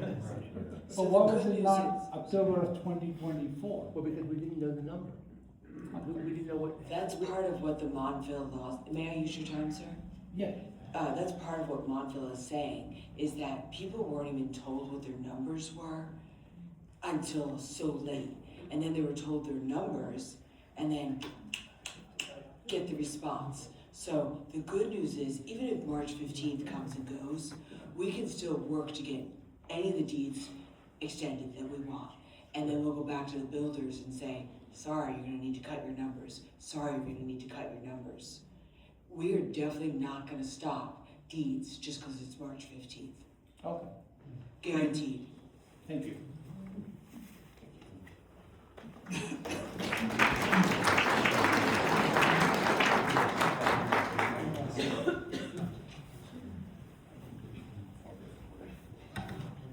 Eric Giffens, 295 Route 541, property tax is a scam. Do you realize a duck would build a nuclear submarine before anyone could read a law? law permitting property tax? I was embarrassed. Aren't you embarrassed you pay a mythical tax? What does that say about our education? With that said, our guaranteed constitutional rights strictly forbid all direct taxes, and self-executing law, meaning we don't need your permission, immediately abolishes Medford Township property tax forever. Property tax is abolished, and that's the law you swore an oath to protect. End of story. Including property tax, it is maladministration for any public servant to practice law for corporate profit. Medford Township is an inanimate and unconscious entity unable to contract or claim injury. It's total fraud.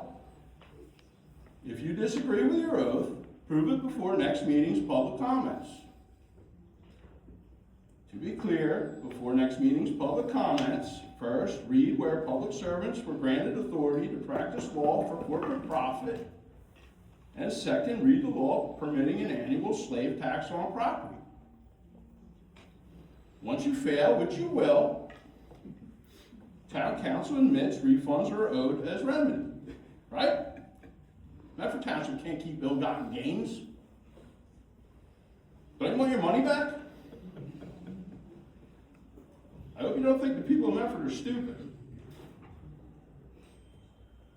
Do the right thing, end evil corporate extortion, and refund our money. That's it. Does anybody want to read the law for property tax right now? Anybody?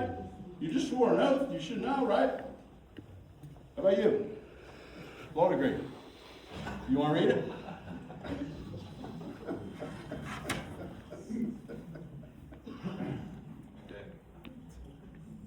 Who would like to go first? I was reading it for him. Okay. I would raise my hand for a pile. Ryan Rennie, 21 Bank Street. I just have some terrible news for everyone. They lost the Montvale case. It came out today. I'll be honest, I have nothing to do. That's all I had, just today.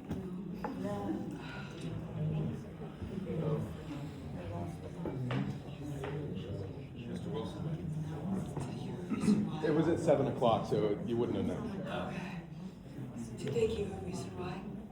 I'm sure they did, but I'm not a lawyer, so I don't. Okay, I didn't know if you had a short version. You sure? Trust me. Zach Wilson, 51 North Main Street. I second that. No more property taxes, man.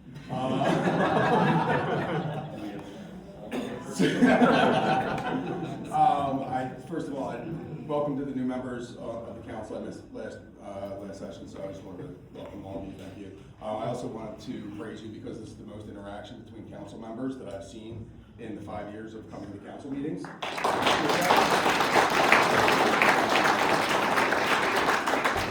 Really appreciate the diverse voices, the active participation, the discussion, and the engagement with the public. It's refreshing. I love the state. I love the town halls that you announced. I'm really happy to hear that. I'm a little bit hesitant about I'd rather see you keep the 5 minutes and extend the number of people so that you can get a diverse group of people speaking versus more people, more time for each person, especially in a town hall setting where I think a lot of them are just going to be single questions from people trying to get clarification, and you're not going to need 10 minutes to get that from everybody, so. That's why I want an endless number of people. So sorry. No, it's fine. Give me all 50, and if we have 50, we'll pick weird randomization, and if we need to, we'll go back and include as many as possible. No, I appreciate it. I just wanted to say, as you're thinking about it, I just think it may be more versus how long people have, and you can make a determination on the spot if somebody needs additional time from there. I was gonna say, when you have 10 minutes, you fill it up. Yeah, exactly. If you give me 10 minutes, I'm going to sit here and I'm going to I'll talk. do 10. So, I appreciate the steps that you've taken around reconsidering the planning board members. Thank you for that, and also in working with township administration to make sure that you have a quorum to move forward with the planning board. I will note that when I tried to pull up the planning board agenda for next week, it's not showing up online, which would be great for us to see a week out from the planning board when things like this are on the agenda. It's tough for me to understand the dithering about who's going to be on the planning board when we meet and see what the agenda topics are going to be and whether or not there does need to be a quorum because nothing's on the agenda. Finally, just wanted to come up and talk a little bit about the affordable housing because I don't think anybody else has so far. There was a question asked about why we didn't do this before, why we didn't consider the numbers and start coming up with plans before, and that it is valid that we did not have the number that we needed to meet before October last year. However, I think that we all knew that there was going to be a number and that the number was not going to be zero. And it would have been great to have seen action from previous administration on coming up with a plan for whatever that number was. We knew it wasn't going to be zero. We knew it probably wasn't going to be 500. We probably could have come up with something to start that process. And I think that would have been great to see. And in that same vein, although I would love to think that in the next 10 years we're not going to have another round, I think it is foolhardy. And I think it's that same type of thinking that got us to where we are today by not considering what's going to happen in 10 years and what our next round is going to be. It will happen.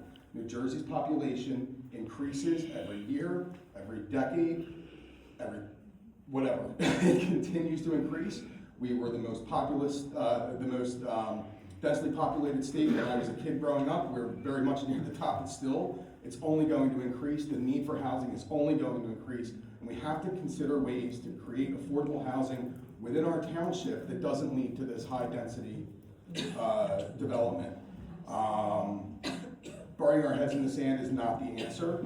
We should come up with what our fourth round final solution is going to be. And then while that is being planned out, continue to work for what fifth round is going to be. We may not know the number now. We know it is not going to be zero. And I would love to start seeing soon what the plan is to be for that fifth round. Finally, just last note, Waterford Township recently conferred a piece of public property to a group called Conifer. They are completely taking over the development of that property. They will be fully affordable housing units. They will maintain it, they will rent it out, they will administer it, and I feel, and I would love to see the numbers on this, that that is a better solution than coming up with massive high-density developments. The cost for that has got to be cheaper in the long run than adding 800 to 1,000 new units to Medford. So, thank you much, appreciate it all. I have one quick comment. Yes. Zach. Also, Zach, in planning for the next 10 years as well, everybody just keep in mind, know what your candidates stand behind in the next 4 years when our next governor election comes out. Definitely, I know Jack Tirelli definitely was against these things, so definitely just keep that in mind so you know who you're voting in. And if I may as well, Zach, thank you for the comments. I may not agree that lowering it to 5 minutes is appropriate for town hall, but in the signing up for town hall, we may want to ask that person how many minutes do they need, and not to say that they would get priority in that, but if the first 12 people only need 5 minutes each, then we know that we're going to select the next 12 people that want 5 minutes also. So thank you for that recommendation. And to your point about the fifth round, as we're exploring options now for the fourth round, I think through the town hall meetings that we'll have and the discussions that will come during the budget season, the town can always look to fund these enterprises prior to the obligation. So, because we have heard from Mr. Rendy the compounded cost to these houses and what it does to our schools and our roads and our public services. So, thank you. Mayor, just one quick point. Yes, sir. Up until the fourth round, the township got no bonus credits for extending the heat restrictions. So it wasn't until the regulations came out Understood. that we realized that was an option. So, Yeah. and I know you indicated earlier, we did explore the 100% affordable option, and we did explore the heat restrictions. But I felt it was too expensive. We're revisiting that now Yep. to try to find out exactly how much it is. So Yep. we're a little late maybe, but we are. We're working on it. Yeah. And, from the obviously that the news of the Montvale hearing not going to our hopes and, planning for the agenda even tonight will, Nobody wants to hear it. right, But we have to prepare us continue. for the worst. We've got to continue to So, again, prepare for the worst. yeah, we're gonna look forward to whatever options we have here for fourth and fifth rounds. Next. I did have Marion Louise hand up first. And you'll be next.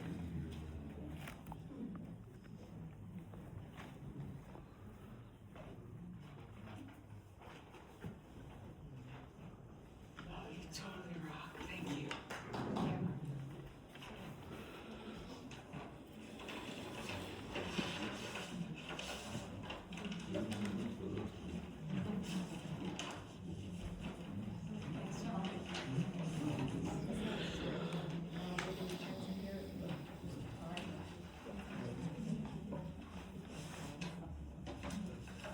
Mr. Prime, I can share with Bethany. That's all right. If you want to see it. I just wonder what that was. Good evening, my name is Mary Ann Holloway. I just want to take a minute. When I started the conversation about the deed restrictions back in April of 2025, and when I continued to talk about the deed restrictions, and when I brought to the attention a lot of the regulations, things that weren't in compliance, started the conversation about affordable housing, started to point out a lot of things that weren't quite right in this town. We got to the point where we had this meeting in December and things shifted. And I couldn't quite understand what the shift was. And it shifted for the better, as far as I can see now. I'm gonna continue the conversation on a very high level, and I'm gonna continue and not give up.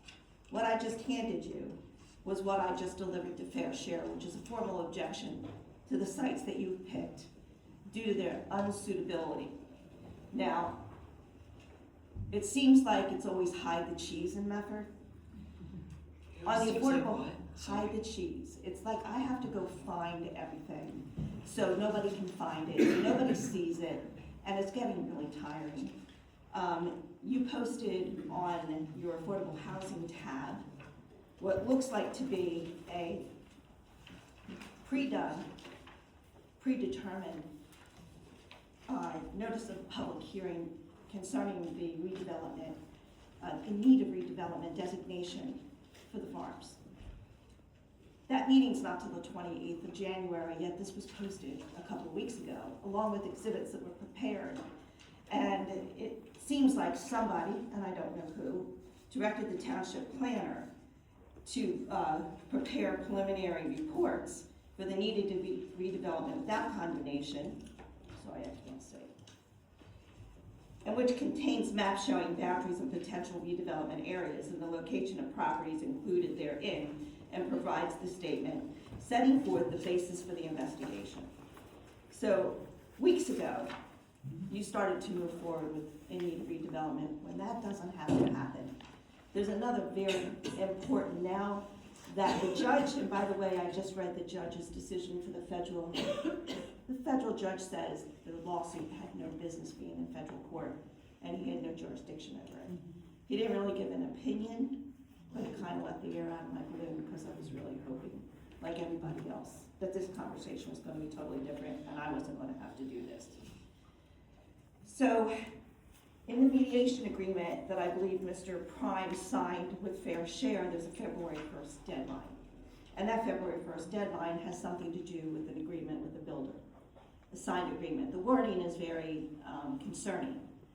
The law is that this township does not have to sign a letter with the developer. All that has to happen is a draft. And that's your February 1st deadline. I think you're being advised otherwise, and it's not correct. I have said for months that this township needs a special counsel for affordable housing. It was being steered in a direction that was purposeful and intentional. And that has stopped now, I think. I'm not quite sure, but I'm hoping that it has stopped. When one person says that it's too expensive to extend deeds, and that person is not the council, that person is a solicitor making a determination on behalf of the town, there's something wrong. So I do feel that the council may be in control now, rather than somebody steering the council. So I also have to bring to your attention something else. There was, and I'm hoping you give me a little grace, because I gotta say something. I've been surrounded by the police. I have been held to the 5 minutes while people have been allowed to talk for 8, 10 minutes. I have been quieted like nobody else I've ever seen. I don't know why. If I may, I want to pause your time. I'll give you back to 30 seconds for that brief explanation, but based off the rules, we're gonna go with the explanation, so. I know, but this might take 2 minutes. There was an email sent to every council person objecting to the need of redevelopment. Those emails were returned with a message to the senders saying they would not be accepted and they would have to be presented in person at council. Did you receive the letters? It was sent to our. Every single email. And they were returned, every person got a message saying they weren't being accepted, that they would have to present in person. Why is that? They were still received. Why would they have that message saying that they had to come before you? Doesn't seem fair. We were looking at the land use law, and it says that objections must be made at a planning board meeting. Yes. They can be in writing or orally.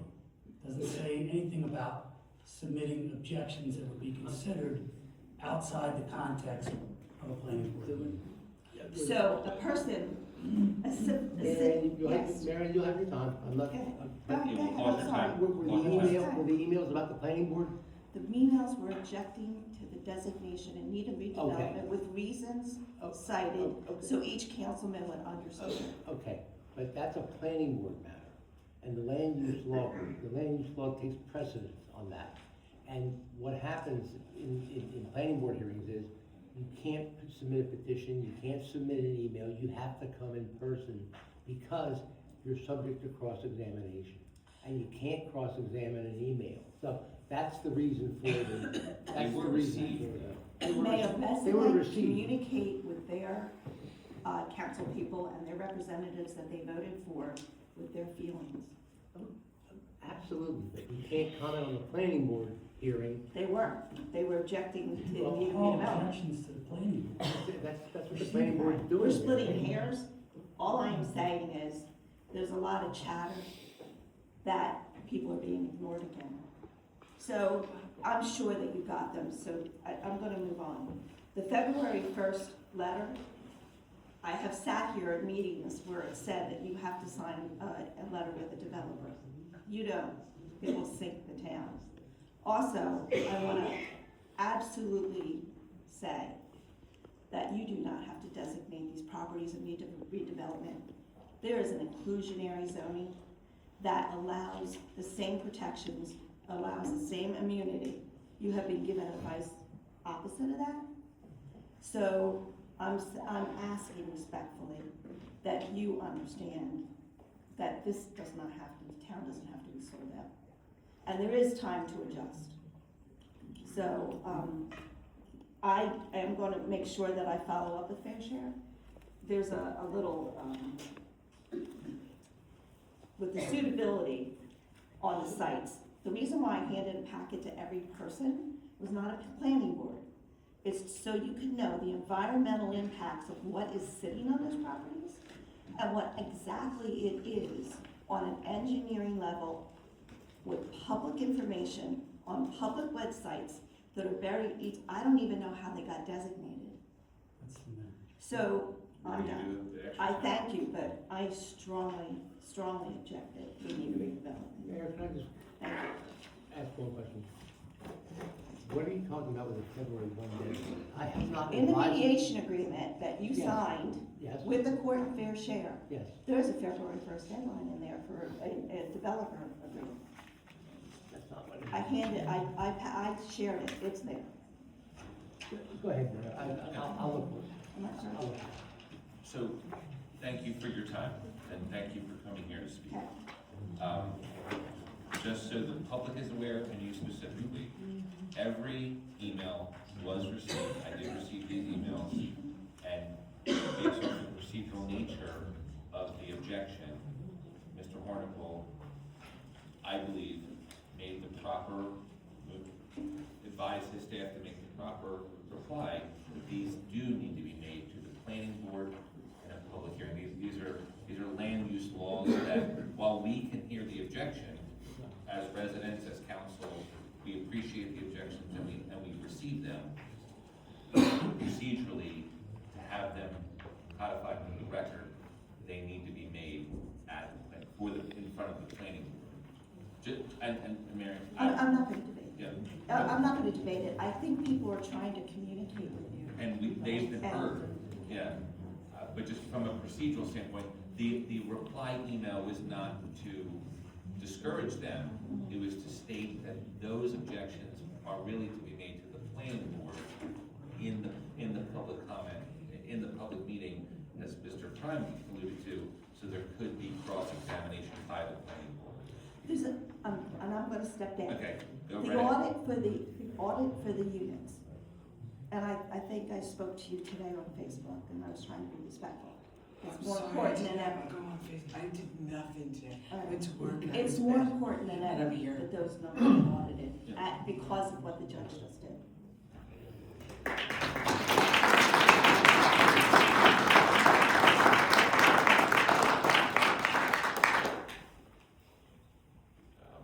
And I will discuss inclusionary zoning when we get to the resolution. I don't want to take the public comments time. Can somebody turn the heat on? It's getting hot up here, but. It's freezing. Yeah. Absolutely. Everybody's freezing. Yeah, I don't have Yeah, microphones are. Would you like to speak, sir? Yeah. Go right ahead.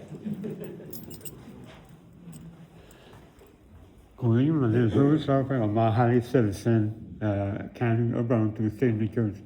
I just want to say thanks to Marianne for letting us know. And thanks for the Medford resident that commented to me and said, thank you for coming to Medford, recorded at 4K quality. It took us 2 days. And I spread all over it. I'm just to record what's going on. And I have just a couple of questions.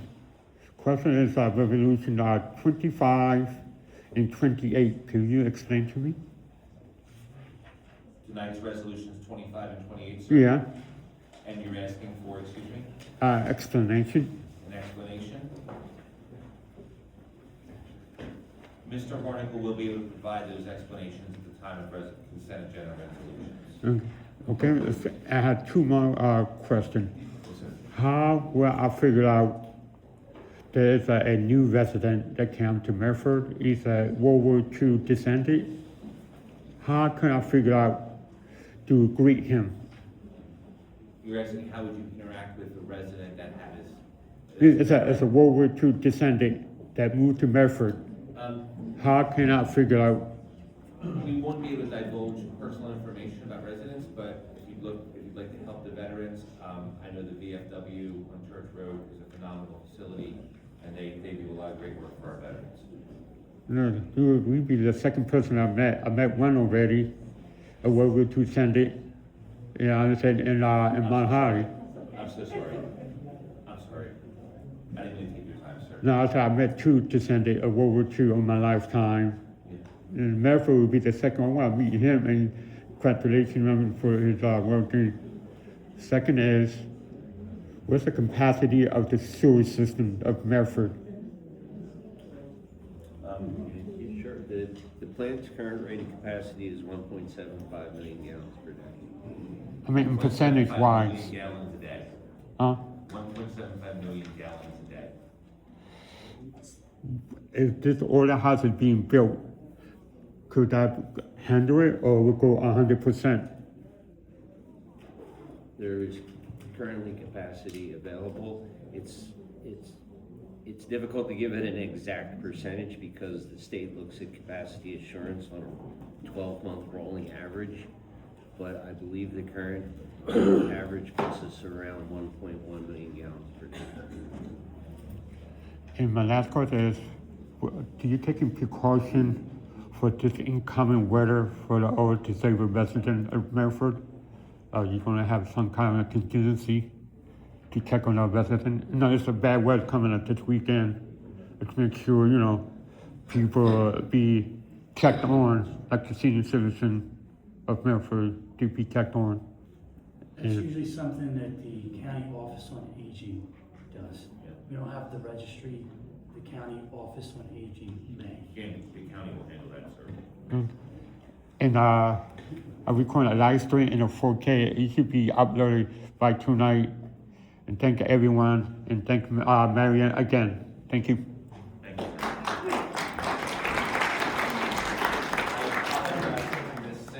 I'm so sorry that I skipped over you. You may have. No, that's fine. Your time. Jitinder Singh, 559 Cannon Road, Medford, New Jersey. First of all, I would like to really, resonate with Zach's sentiment. I like the whole interacting, answering, talking. It's very cold, but the room is warm just because of the conversation. I think I can sit here for this long. Now, the first gentleman that came up talked about, appointments to planning board, but different folks. Can we take that into account more seriously and make sure we give new people a chance to, I don't want him crying all night and sitting by the phone. But I think we need to give people who are, have some background in that area, and you can't just keep the same people. Look, I have nothing personally against Chuck Watson, but he's been here long enough. Now it's time for other people to get a chance to, be of service to the town. So please do consider that. Look at all the other applications. Look at what people are, asking you for. And the good news is you are actually talking to them. I have not seen that in a long time in this council. And another thing I wanted to bring up, I know we're talking a lot about affordable housing. When you think about the word, it's housing. We're providing someone a place, a shelter, a place to live. So it's something good that has turned into this monster. Now, Marianne has put so much work into it. I think we seriously need to look at what is the concern. There is no motive these residents have other than, they just don't want to ruin the town, or they don't want something that can be slowed down for now. I know we can't hold on to it forever, but we need to hear them out a little more. So I think town hall would be great to address that. Maybe the builder comes in, it's one or two, some people from the council show up, and we discuss that. We let the residents put their questions across, and we're able to, kind of give them a fair deal here where they have, direct interaction. And I know all of you don't have the answers, we don't have the answers, but a lot of people have done a lot of research, and we're trying to find our way where it's beneficial for everybody. You can't make everybody happy, but, at least you can try to be fair. And thank you, really, I honestly believe that, if this continues, we could do great things for the town. So I appreciate that. So thank you for everything that you've done today. I was very disappointed, I'm gonna say, the first time on the day of the reorg. We heard everybody, and at the end of it, we did exactly the opposite of what we were going to do. So hopefully, I think you are kind of retracing your steps. We're going to take a look at that again, and we're all here, our eyes are on you. We're gonna see what the outcome is, but I hope it's, whatever the outcome is, it is for the residents. It's beneficial to all of us. Thank you.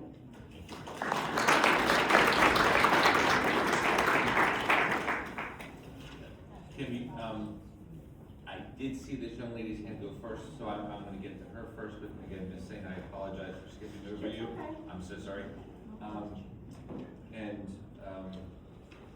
Your comments related to the planning board applications, I think we'll have we'll each have an analysis of our own to make of the applicants that put in by the end of the day Friday. For me personally, my decisions will be based off experience. I feel as though the planning board is a very high-level board. I served on the planning board last year. I served on council for 2 years. the planning board was harder, and there was only 5 meetings, and there was how many here, I don't know. So it's a very high level board. We do need people that know the town, have experience, understand these matters deeply, and more importantly, you know, they could teach me to be the mayor, they could teach anybody to do anything, but you have to really put in the time. If you're gonna be on the planning board, as much time as we put in on the council, it's extraordinary when there's one application. For instance, it was the PSE&G substation on Route 70. The amount of information and the prep needed for that, and the conversations with the professionals and the interactions there, just to approve infrastructure improvements that will help our community not only now but in the future, was tremendous. And that was one application for one meeting. So this is not a board that I feel is, it's not an entry-level experience in the municipal government. Not that all our boards serve important purposes, but I just wanted to put that out on the record. If you're applying to this board, it's basically a part-time job that you don't get paid for. So, just wanted to throw that there, but thank you very much for all your comments. And again, I apologize about your number in line there, sorry about that. So I'm gonna go to the young lady in the back first. That's you. Yep, and then I think I did have your hand up. I think she answered my questions, actually. Okay, thank you. Hi, good evening, Jessica Stashewski, 5 Butler Court. I am one of the ones that emailed you also, so I am here to present you my email formally. Thank you. Mr. Prime, I also have a question for you regarding the fair share housing statement that you signed. It does say on February 1st, a draft is required for a site suitability analysis, phasing schedule, bedroom distribution, redevelopment plan, and redevelopment agreement. Yes, that's correct. So the site suitability analysis, is the developer's engineer preparing that, or is our professionals preparing that? Everything's being prepared by the developer. So the developer is saying whether the site is suitable. They are arguing why their site is suitable. That's why, just, I want to clarify. Sure. The March 15 deadline exists. Fair Share asked for draft documents to be submitted by February 1st, so they had a chance to start looking into that and answer questions.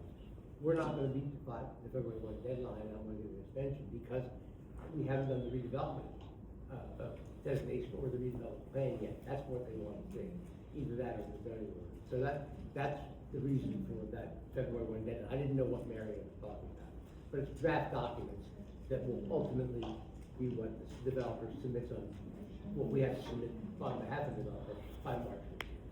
So we're not going to meet the February 1 deadline.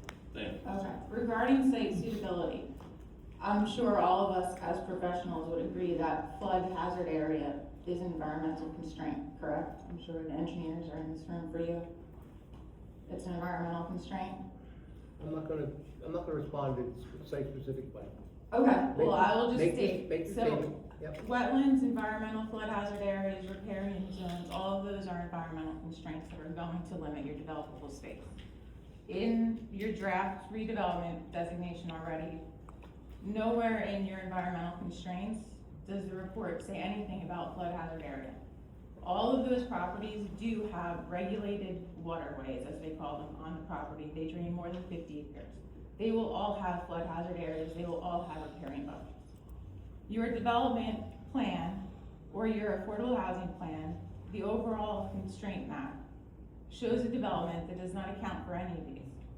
So what happens when the development now shrinks? Okay, we say we're gonna have 287 on Parkview, 48 affordable housing. We now have these flood hazard constraints. You can only build 100 units, 20% affordable. Where are we getting our other 28? Have we really looked at these sites? Because they're not suitable for the concept plans that you have in your packet. So I think you really do need to look at the overall environmental constraints from a high-tech engineering perspective before you can say that let's shut down these 700 homes, because you're gonna end up looking for a fourth site.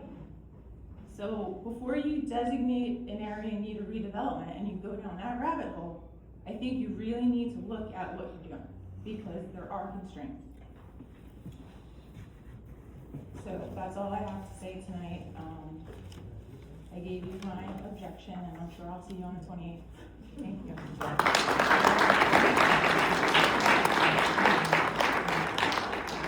That's the whole purpose of the studies, that we have to submit the fair share. And, as I said all along, none of this is approved until the planning board reviews the actual plans with all the environmental constraints, wetlands, flood hazard area designation, threatened endangered species, archaeological study. All those things have to be done before there's actually an approval of any plan. What we're dealing with is concept plans, and the numbers all work with the concept plans. Will they have to be adjusted before they go to the planning board? For sure. We don't have any information. We have all the wetlands on everything except the one site.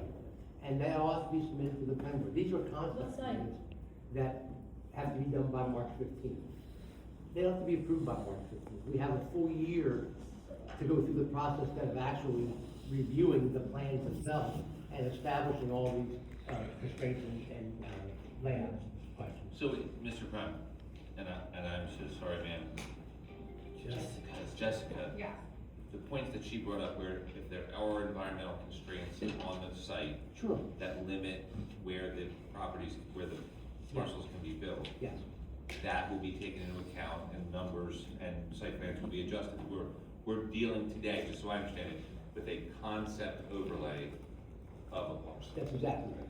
And the site suitability analysis is not, can you build the exact number of units shown in the concept plan in exactly that layout? The site suitability, there's 4 criteria which I quote you about constantly, all have to be addressed with the overall concept plan in a generic plan. The site-specific plans all have, it's gonna take a year for these to come to fruition. It's gonna take years for these to even approach construction, so you'll have to keep that in mind. The March 15 deadline is a planned deadline. Ma'am, thank you for your comment. I did have, Mrs. Pollock, would you like to speak? I did have you next in line, if you'd like to speak. Okay.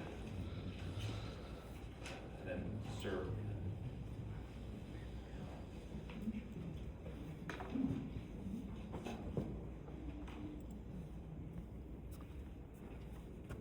Hi everyone, Kim Pollock, 264 Church Road, Medford. So I just wanted to bring up another point.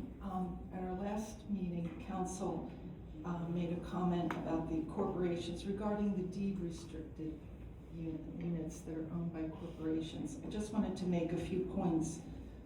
With regard to the additional 92 units held by 3 corporations, which is essentially 92 times 5, could be an additional 460 less homes that would be needed to be constructed. Mr. Prime suggested that the corporate principals would likely not negotiate with the township due to the opportunity to sell at fair market value, which is a valid point. But there's another side to the coin. And of course, I'm bringing it to you. Potential tax benefits. So I don't want you to shy away from speaking with the corporations thinking, oh, it's a done deal, they're just not gonna go because they can make all this money. Potential tax benefits, or it could be part of a corporate social responsibility strategy. This alternative might offer a quicker and simpler transaction than selling to individual buyers. It might be a way to build goodwill within the community, and impact their public image. Also, avoiding potential legal or regulatory issues that might arise from the expiring restrictions could also be a strategy. Sometimes it aligns with long-term planning and divestment strategies. So we won't know until we ask. And with so much at stake, and the possibility of defraying our mandate by an additional 92 units, which would be 460 less homes, it's certainly worth asking. Certainly 65 letters are going out. 3 more letters to 3 corporations holding the 92 additional deeds are absolutely worth every penny of the postage. I respectfully suggest that the 3 corporate entities holding the 92 additional deed restricted units be contacted. 65 times 5 is 325, that's our goal now. 92 times 5 is 460. 460 plus 325 is 785 less units that would need to be built if we're successful. Tom spoke about the math. It's totally doable. It's a bargain compared to upwards of hundreds of millions of dollars that we're looking at down the road. Okay, so that's that. And then the second thing I wanted to say, I don't know how much time I have left. 2.5 minutes. Oh, great, all right. Does anybody have any questions? I wanted to suggest that council approve an affordable housing subcommittee.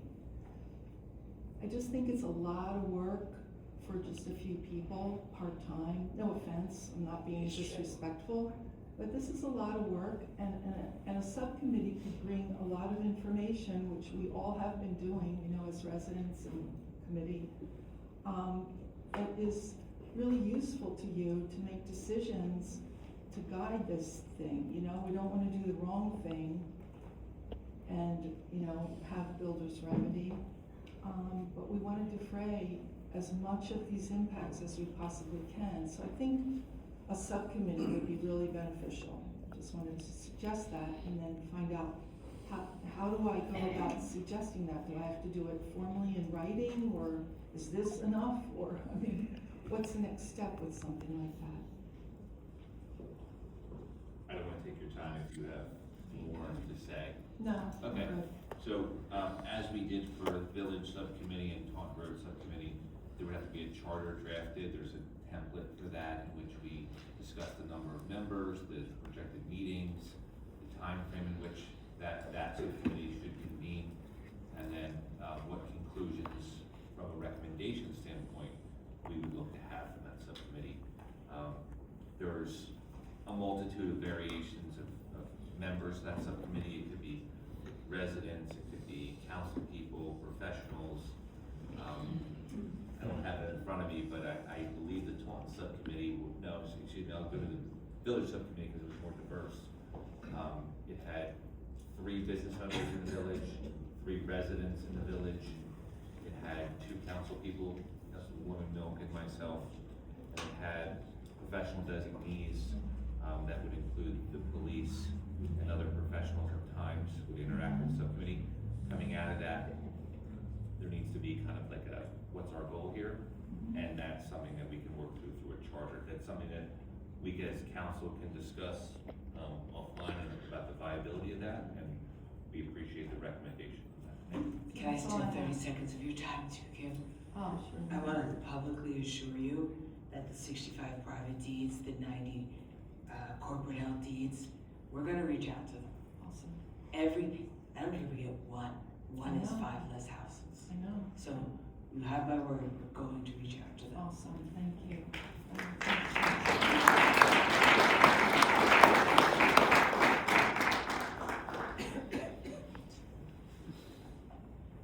Anyone else? Yes, sir. You were next.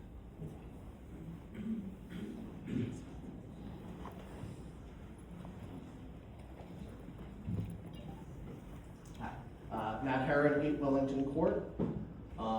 I've been attending these council meetings for a while now, and I want to lend my voice to the previous statements that it's been very refreshing to see how much more interaction and different viewpoints I've seen on the council. However, since the November election, this is now the 2nd time that a council person has chided the city for not voting in Jack Citarelli, and I think that's a little bit inappropriate. I appreciate that everyone is entitled to their own opinions, but when you're on the council, you represent all of Medford, not just the people that voted the way that you think. So I think that it is inappropriate for town council people to be speaking about what they think the people should have voted while they are serving in this capacity. Thank you. Just to reiterate, all I did was say do some research before you vote in your candidate. That's all I said. And what Jack represented. Thank you. On the affordable house. Yes, Specific. correct. Can I just, I'm not gonna Mary. speak. No, I'm not gonna speak. I just, if you do, I'd like, if you need a professional, I would like to Thank you. volunteer my time. I appreciate that, and when we put out, if we were to put out a charter, you can apply for the charter. Thank you.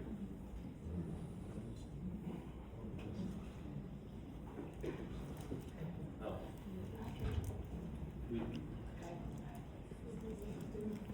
Sir, did you have your hand raised? I'm sorry. Oh, okay. Okay, I should be quick. Kenyatta Jones, 14 Bennington Drive. I have to give a disclaimer, as I always do when I'm here, that I am a member of the Board of Education. I'm not here in that capacity, but I'm here as a resident, a taxpayer, and a parent of children in the district. It's come to my attention that in some ways someone has tried to discourage me from speaking here, but please understand that I know the lines between being a board member and being a citizen with the First Amendment right who cares about this town and the future and the direction it's going in. One, I've got that aside and want to say that I am too very refreshed by tonight. Best meeting I've been to, it's felt good. Even the discussions going back and forth, the ideas, just trying to think about how we can make things different. We may not all agree, but I love what I'm seeing. That's one. Two, I've heard a couple of times, and it might have been a slip of the tongue, but about the planning board members, 7 members plus 2 alternates. I just want to make sure that we are on the same page that it is 9 members with 2 alternates, right? 9 and 2. Correct. And 2, I know it seems difficult to do that affordable housing subcommittee, but if this really is a long-term thing that we have to deal with, I think it's a great idea. And us as citizens would love to be helpful and be a part of it. Thank you. Thank you.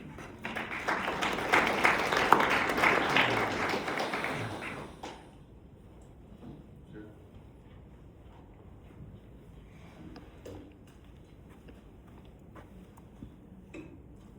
Kevin Kinney, 23 Evergreen Trail. I've lived in Medford all my life. My parents bought their house here 30 years ago. I would just like to remind the residents of the town that the median age of the U.S. home buyer is 59 years old. 20 years ago, it was 39 years old. I love Medford. That's why I came back after I served in the Navy. It's also hard to find a place to rent anywhere around here. I understand that the character of the town is deeply important to the residents. It is to me as well. I love to preserve the nature that we all enjoy and don't want to deal with additional traffic, and high density housing often sounds scary. I have no desire to turn Medford into Manhattan, but it is a simple fact that without an increase in density and only zoning for single family homes on large plots, it is not feasible to maintain the environmental beauty of the town and the character of all the residents that live in it. I hope that I do appreciate the robust conversation that has been absent at previous meetings. Yeah, that's all I have to say. Thank you. Sure. So, I want to let you know that we are not against, I should probably just speak for myself. I am not against affordable housing at all, and if it came across that way, then I would like to 100% apologize. Just so you know, I grew up with it. It definitely has a need. Without it, I don't know where I'd be. I don't know where my mom bringing 3 kids up when my biological father left us would be. We definitely need affordable housing. To clarify for you, because your point is so important, we need 29-year-olds and 39-year-olds to come back into Medford. And the only way we're going to be able to do that for some is to have those affordable housing. What we really want to stop is the high density portion. All those extra houses that have to be built for the affordable houses to be built. Those numbers are huge. If we have to have builders do it, they have to build for every affordable house. They're gonna build 4 other houses at a market rate. So we're gonna have 5 houses every single time. That's where the crunch completely comes on our schools, on our roads, on our police force, on everybody else. So for at least this person on the council, for affordable housing, not for high density, and not really for it being shoved down our throats the way it is to some degree. So I just really wanted to clarify that for you, because it is ridiculous that the current age is 59. That's crazy. I have children in their 20s, they all want to buy a house. They all want to come back here, and they cannot. Right now. And Mr. King, obviously, thank you very much for your service and your willingness to come back to Medford. And, I say to our neighbors, we don't have to live here, we want to live here, so for you to aspire to come back and live in this community, we really appreciate that, sir. There is a big discrepancy here between what we need to do from a density standpoint while maintaining the charm. You brought up 1 house every 4 acres. That was how Medford was developed. And unfortunately, in these instances, we have to use density to provide the housing needed to satisfy these numbers if the deed restrictions don't come through. But we definitely understand your points. Thank you. Anyone else? Yes, sir.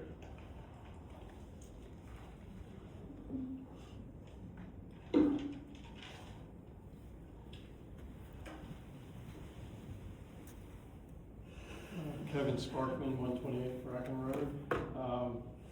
Just to echo some of the comments about the openness of this meeting. It's long overdue, and it's good to see some new candidates as a member of this council. Just a couple of quick comments. Declaring farmland as land in need of redevelopment is terrible. And there are, existing bills out there. I don't know if they have a chance of ever gaining any traction, but to, stop that practice in the state of New Jersey. As a rule, I believe that almost all pilot programs are also terrible. And the township should be avoiding pilot programs wherever possible. A comment about Taunton Boulevard. I know the township is, I guess the planning board is, or ERI is working on a sort of a bike safety and pedestrian plan. I don't know where that stands, but I think there's a lot of elements of that in engineering that can change how, at least, it's not going to necessarily stop trucks from driving down that road. I think there are a lot of things that can be done to Taunton Boulevard, including bike lanes. I never really understood why bike lanes didn't continue through Lake Pine. It never made sense to me. But there are also other, sort of physical structures that can be built into roads that would greatly enhance the police's ability to, slow traffic down on the roads. And again, it's not going to deal with the truck issue. Yeah, I'm just echoing your comments. There's nothing wrong with affordable housing. It's just the way the township has been dealing with it for the past, 20 years. They needed that subcommittee, 20 years ago. They needed a group of people to really, study this and come up with ways that where we're not just giving everything away to the developers. If you look at the developments that's taking place on the north side of Route 70, I think the planning has been terrible, and I just feel like we've given way too much to landowners and big companies like D.R. Horton, $43 billion company, and we're not asking almost nothing in return. No road improvements. Maybe a 50-yard sidewalk has been put in by the developer, but I think there's a lot more that can be done with these projects. They're gonna get built. And I think the planning board and the council has to make better deals, with developers and landowners on these projects moving forward. There should be, road improvements built in. Where possible, there should be, sidewalks. The development that's going to take place at Flying W, I think, is tragic. I think turning Flying W into a housing community is like, to me, is like tearing down Kirby's Mill and turning that into a housing community.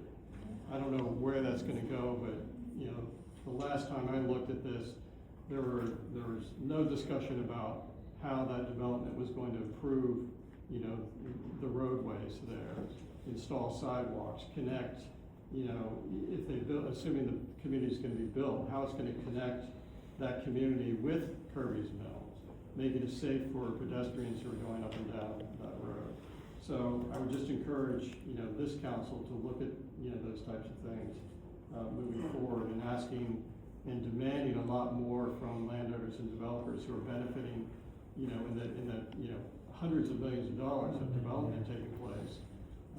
We should be able to get something out of those projects that will be of benefit to the residents of Medford. Thank you. Thank you, sir. So, Mr. Spark, is it Sparkman? Oh, sorry.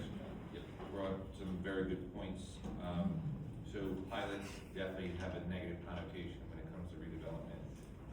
Those are negotiating tools in which we as council through the redevelopment can utilize to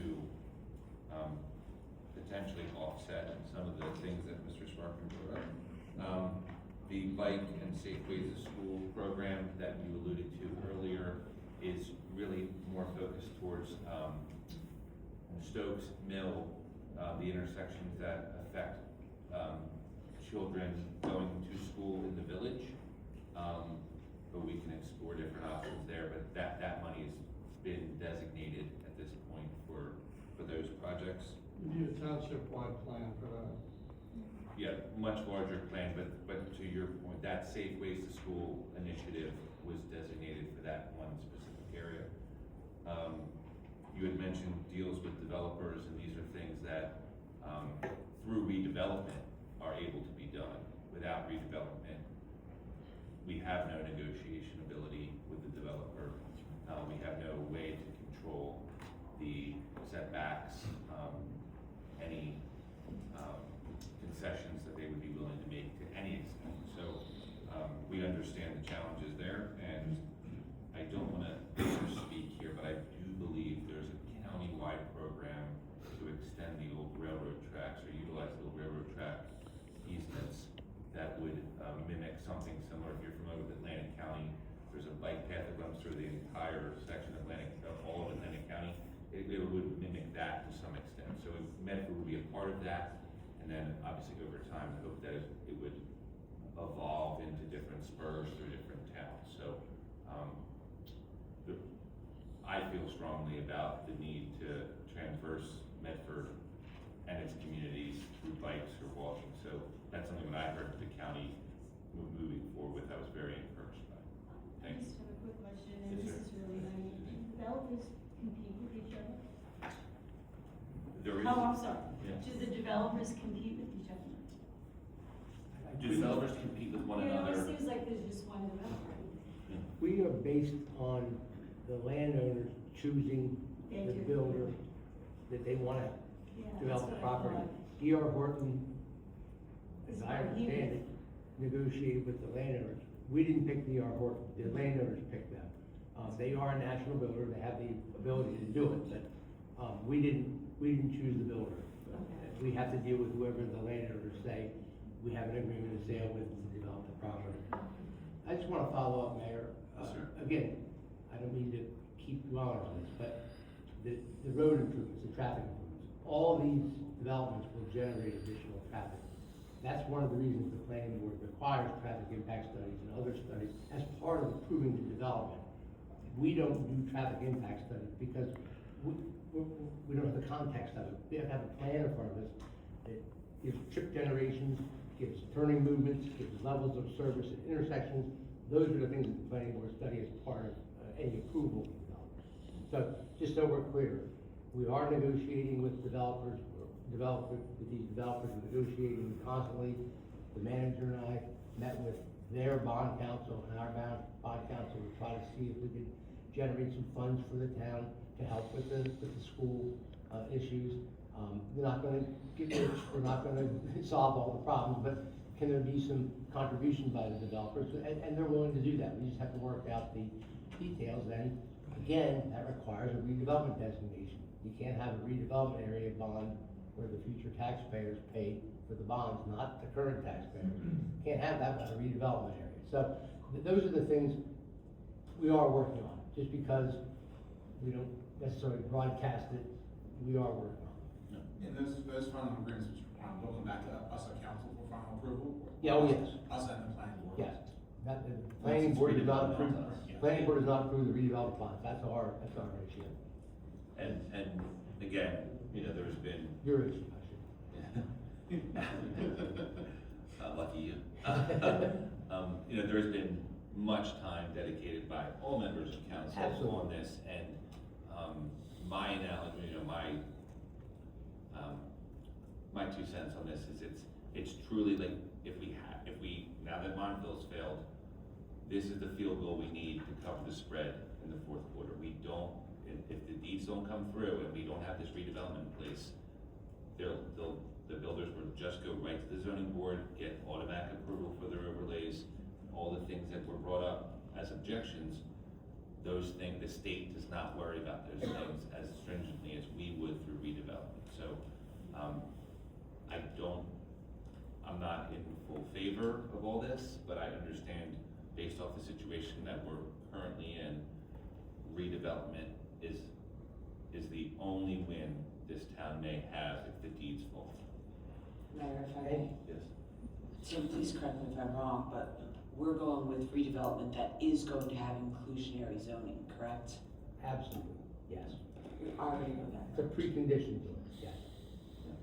And just, again, I'm dwelling on things again, but we've talked about before, but I want to make sure we have some context to everything. Mr. Reddy mentioned changing the law. This is a New Jersey Supreme Court determination that there's a constitutional obligation under the New Jersey Constitution to require us to provide our fair share of the region's need for affordable housing. The only remedy that builders have is the builder's remedy suit. And the reason I keep going on it, I know it's not popular, is because it is a incredibly damaging tool if we don't comply. If we don't comply, everything we've negotiated, and each of the projects so far have negotiated improvements. If we don't, once the builder's remedy suit is filed, we can't say, oh, okay, sorry, we'll go back to the deal we had before. No, they don't have to do that. So the deal has to be done now or in context with the time frame, not after the fact. And the deed restrictions, if we're able to extend the deed restrictions, if we can afford to do it, and the reason I was concerned about it was not because, I think I said it was because they were too expensive. What I meant was we didn't have any money in the Affordable Housing Trust Fund. Yeah. That was the reason. But if we can continue if we continue to comply, if we don't lose our immunity, if we can generate some additional units through extending the deed restrictions, it would allow us to reduce the units that were being proposed, and perhaps the developers could build single-family houses instead of townhouses. There's other options that will present itself, and we can always amend the plan. There's no statutory prohibition against amending the plan. The statutory prohibition is not meeting the deadlines. We had to have the plan. Yeah, we have to have the plan. A concept plan. And I gave you, I sent you the memo with, I quoted the statute. Mhm. You lose your immunity. Yeah. And that, if I'm giving you my advice, that's what I'm paid to do. You can't lose your immunity. The fact that we can keep amending is the most important piece. Would anyone else like to speak? Yes, sir.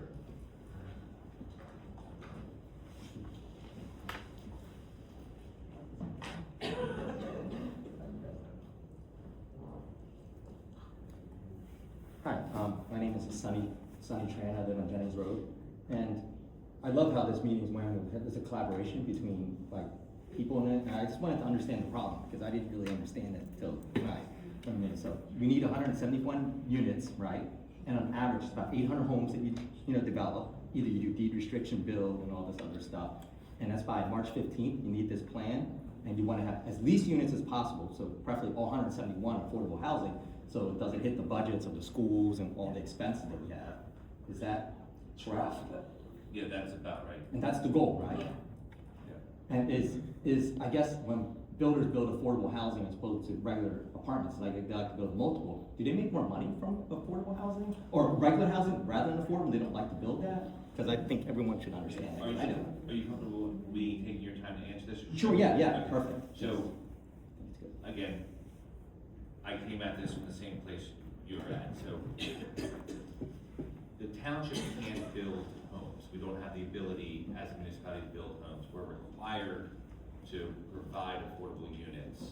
One mechanism is extending deed restrictions. We'll put that to the side. The other mechanism is having a builder satisfy our need for those affordable units. The builders have the ability to build 4 market rate homes in addition to the one that they're building for us, because this one doesn't make them any money, it actually costs them. So I can't just define the mechanisms that was been approved by, but there's basically this 4-to-1 ratio that yields the high number. I hope that answers your question. Yeah, but this helps me understand, like, I thought they made money from building anything, you know what I mean? So. Yeah, if they, and then affordability is a spectrum, it's not a fixed number, so if they have to build an affordable unit, and I don't know don't quote me, but if it costs them $200,000 to build the unit, and they have to sell it for $200,000, they make no money on that, right? The instance might be it costs them $350,000 to build a unit, and they have to sell it for $200,000. Again, forgive the numbers, they're not right, but that's the logic used to allow a builder to build additional units at market rate, which then they can sell, again, same thing, if it costs them $350, they can sell that one for $6, they can make money with that, so. That helps me understand a lot of what your dilemma is, because Yeah. I have a lot of problems that are kind of connected to it. Thank you. Thanks, sir. Thank you.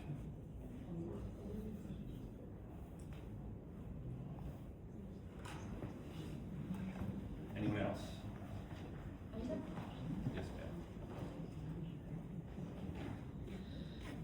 My name is Alexa Guineri. I live on 323 Church Road, directly across from Rick's Auto Body, which is in Fourth Mile. I just have a question, and maybe everyone else might be wondering, like, can you just explain, like, what the next steps look like?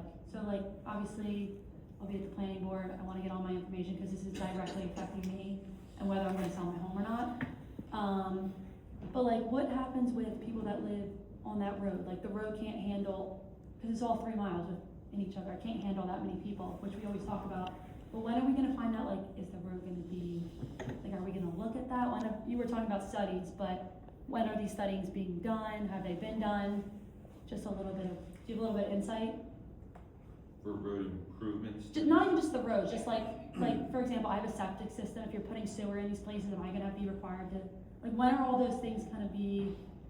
I know you said this was kind of just like the planning and they have to submit something, but you're submitting something March 15th, but can that be, like, I don't want to say changed, but, like, have they zoned everything? Have they? I don't want to minimize the impact of what we're doing. We are doing a plan. Yeah. And that gives the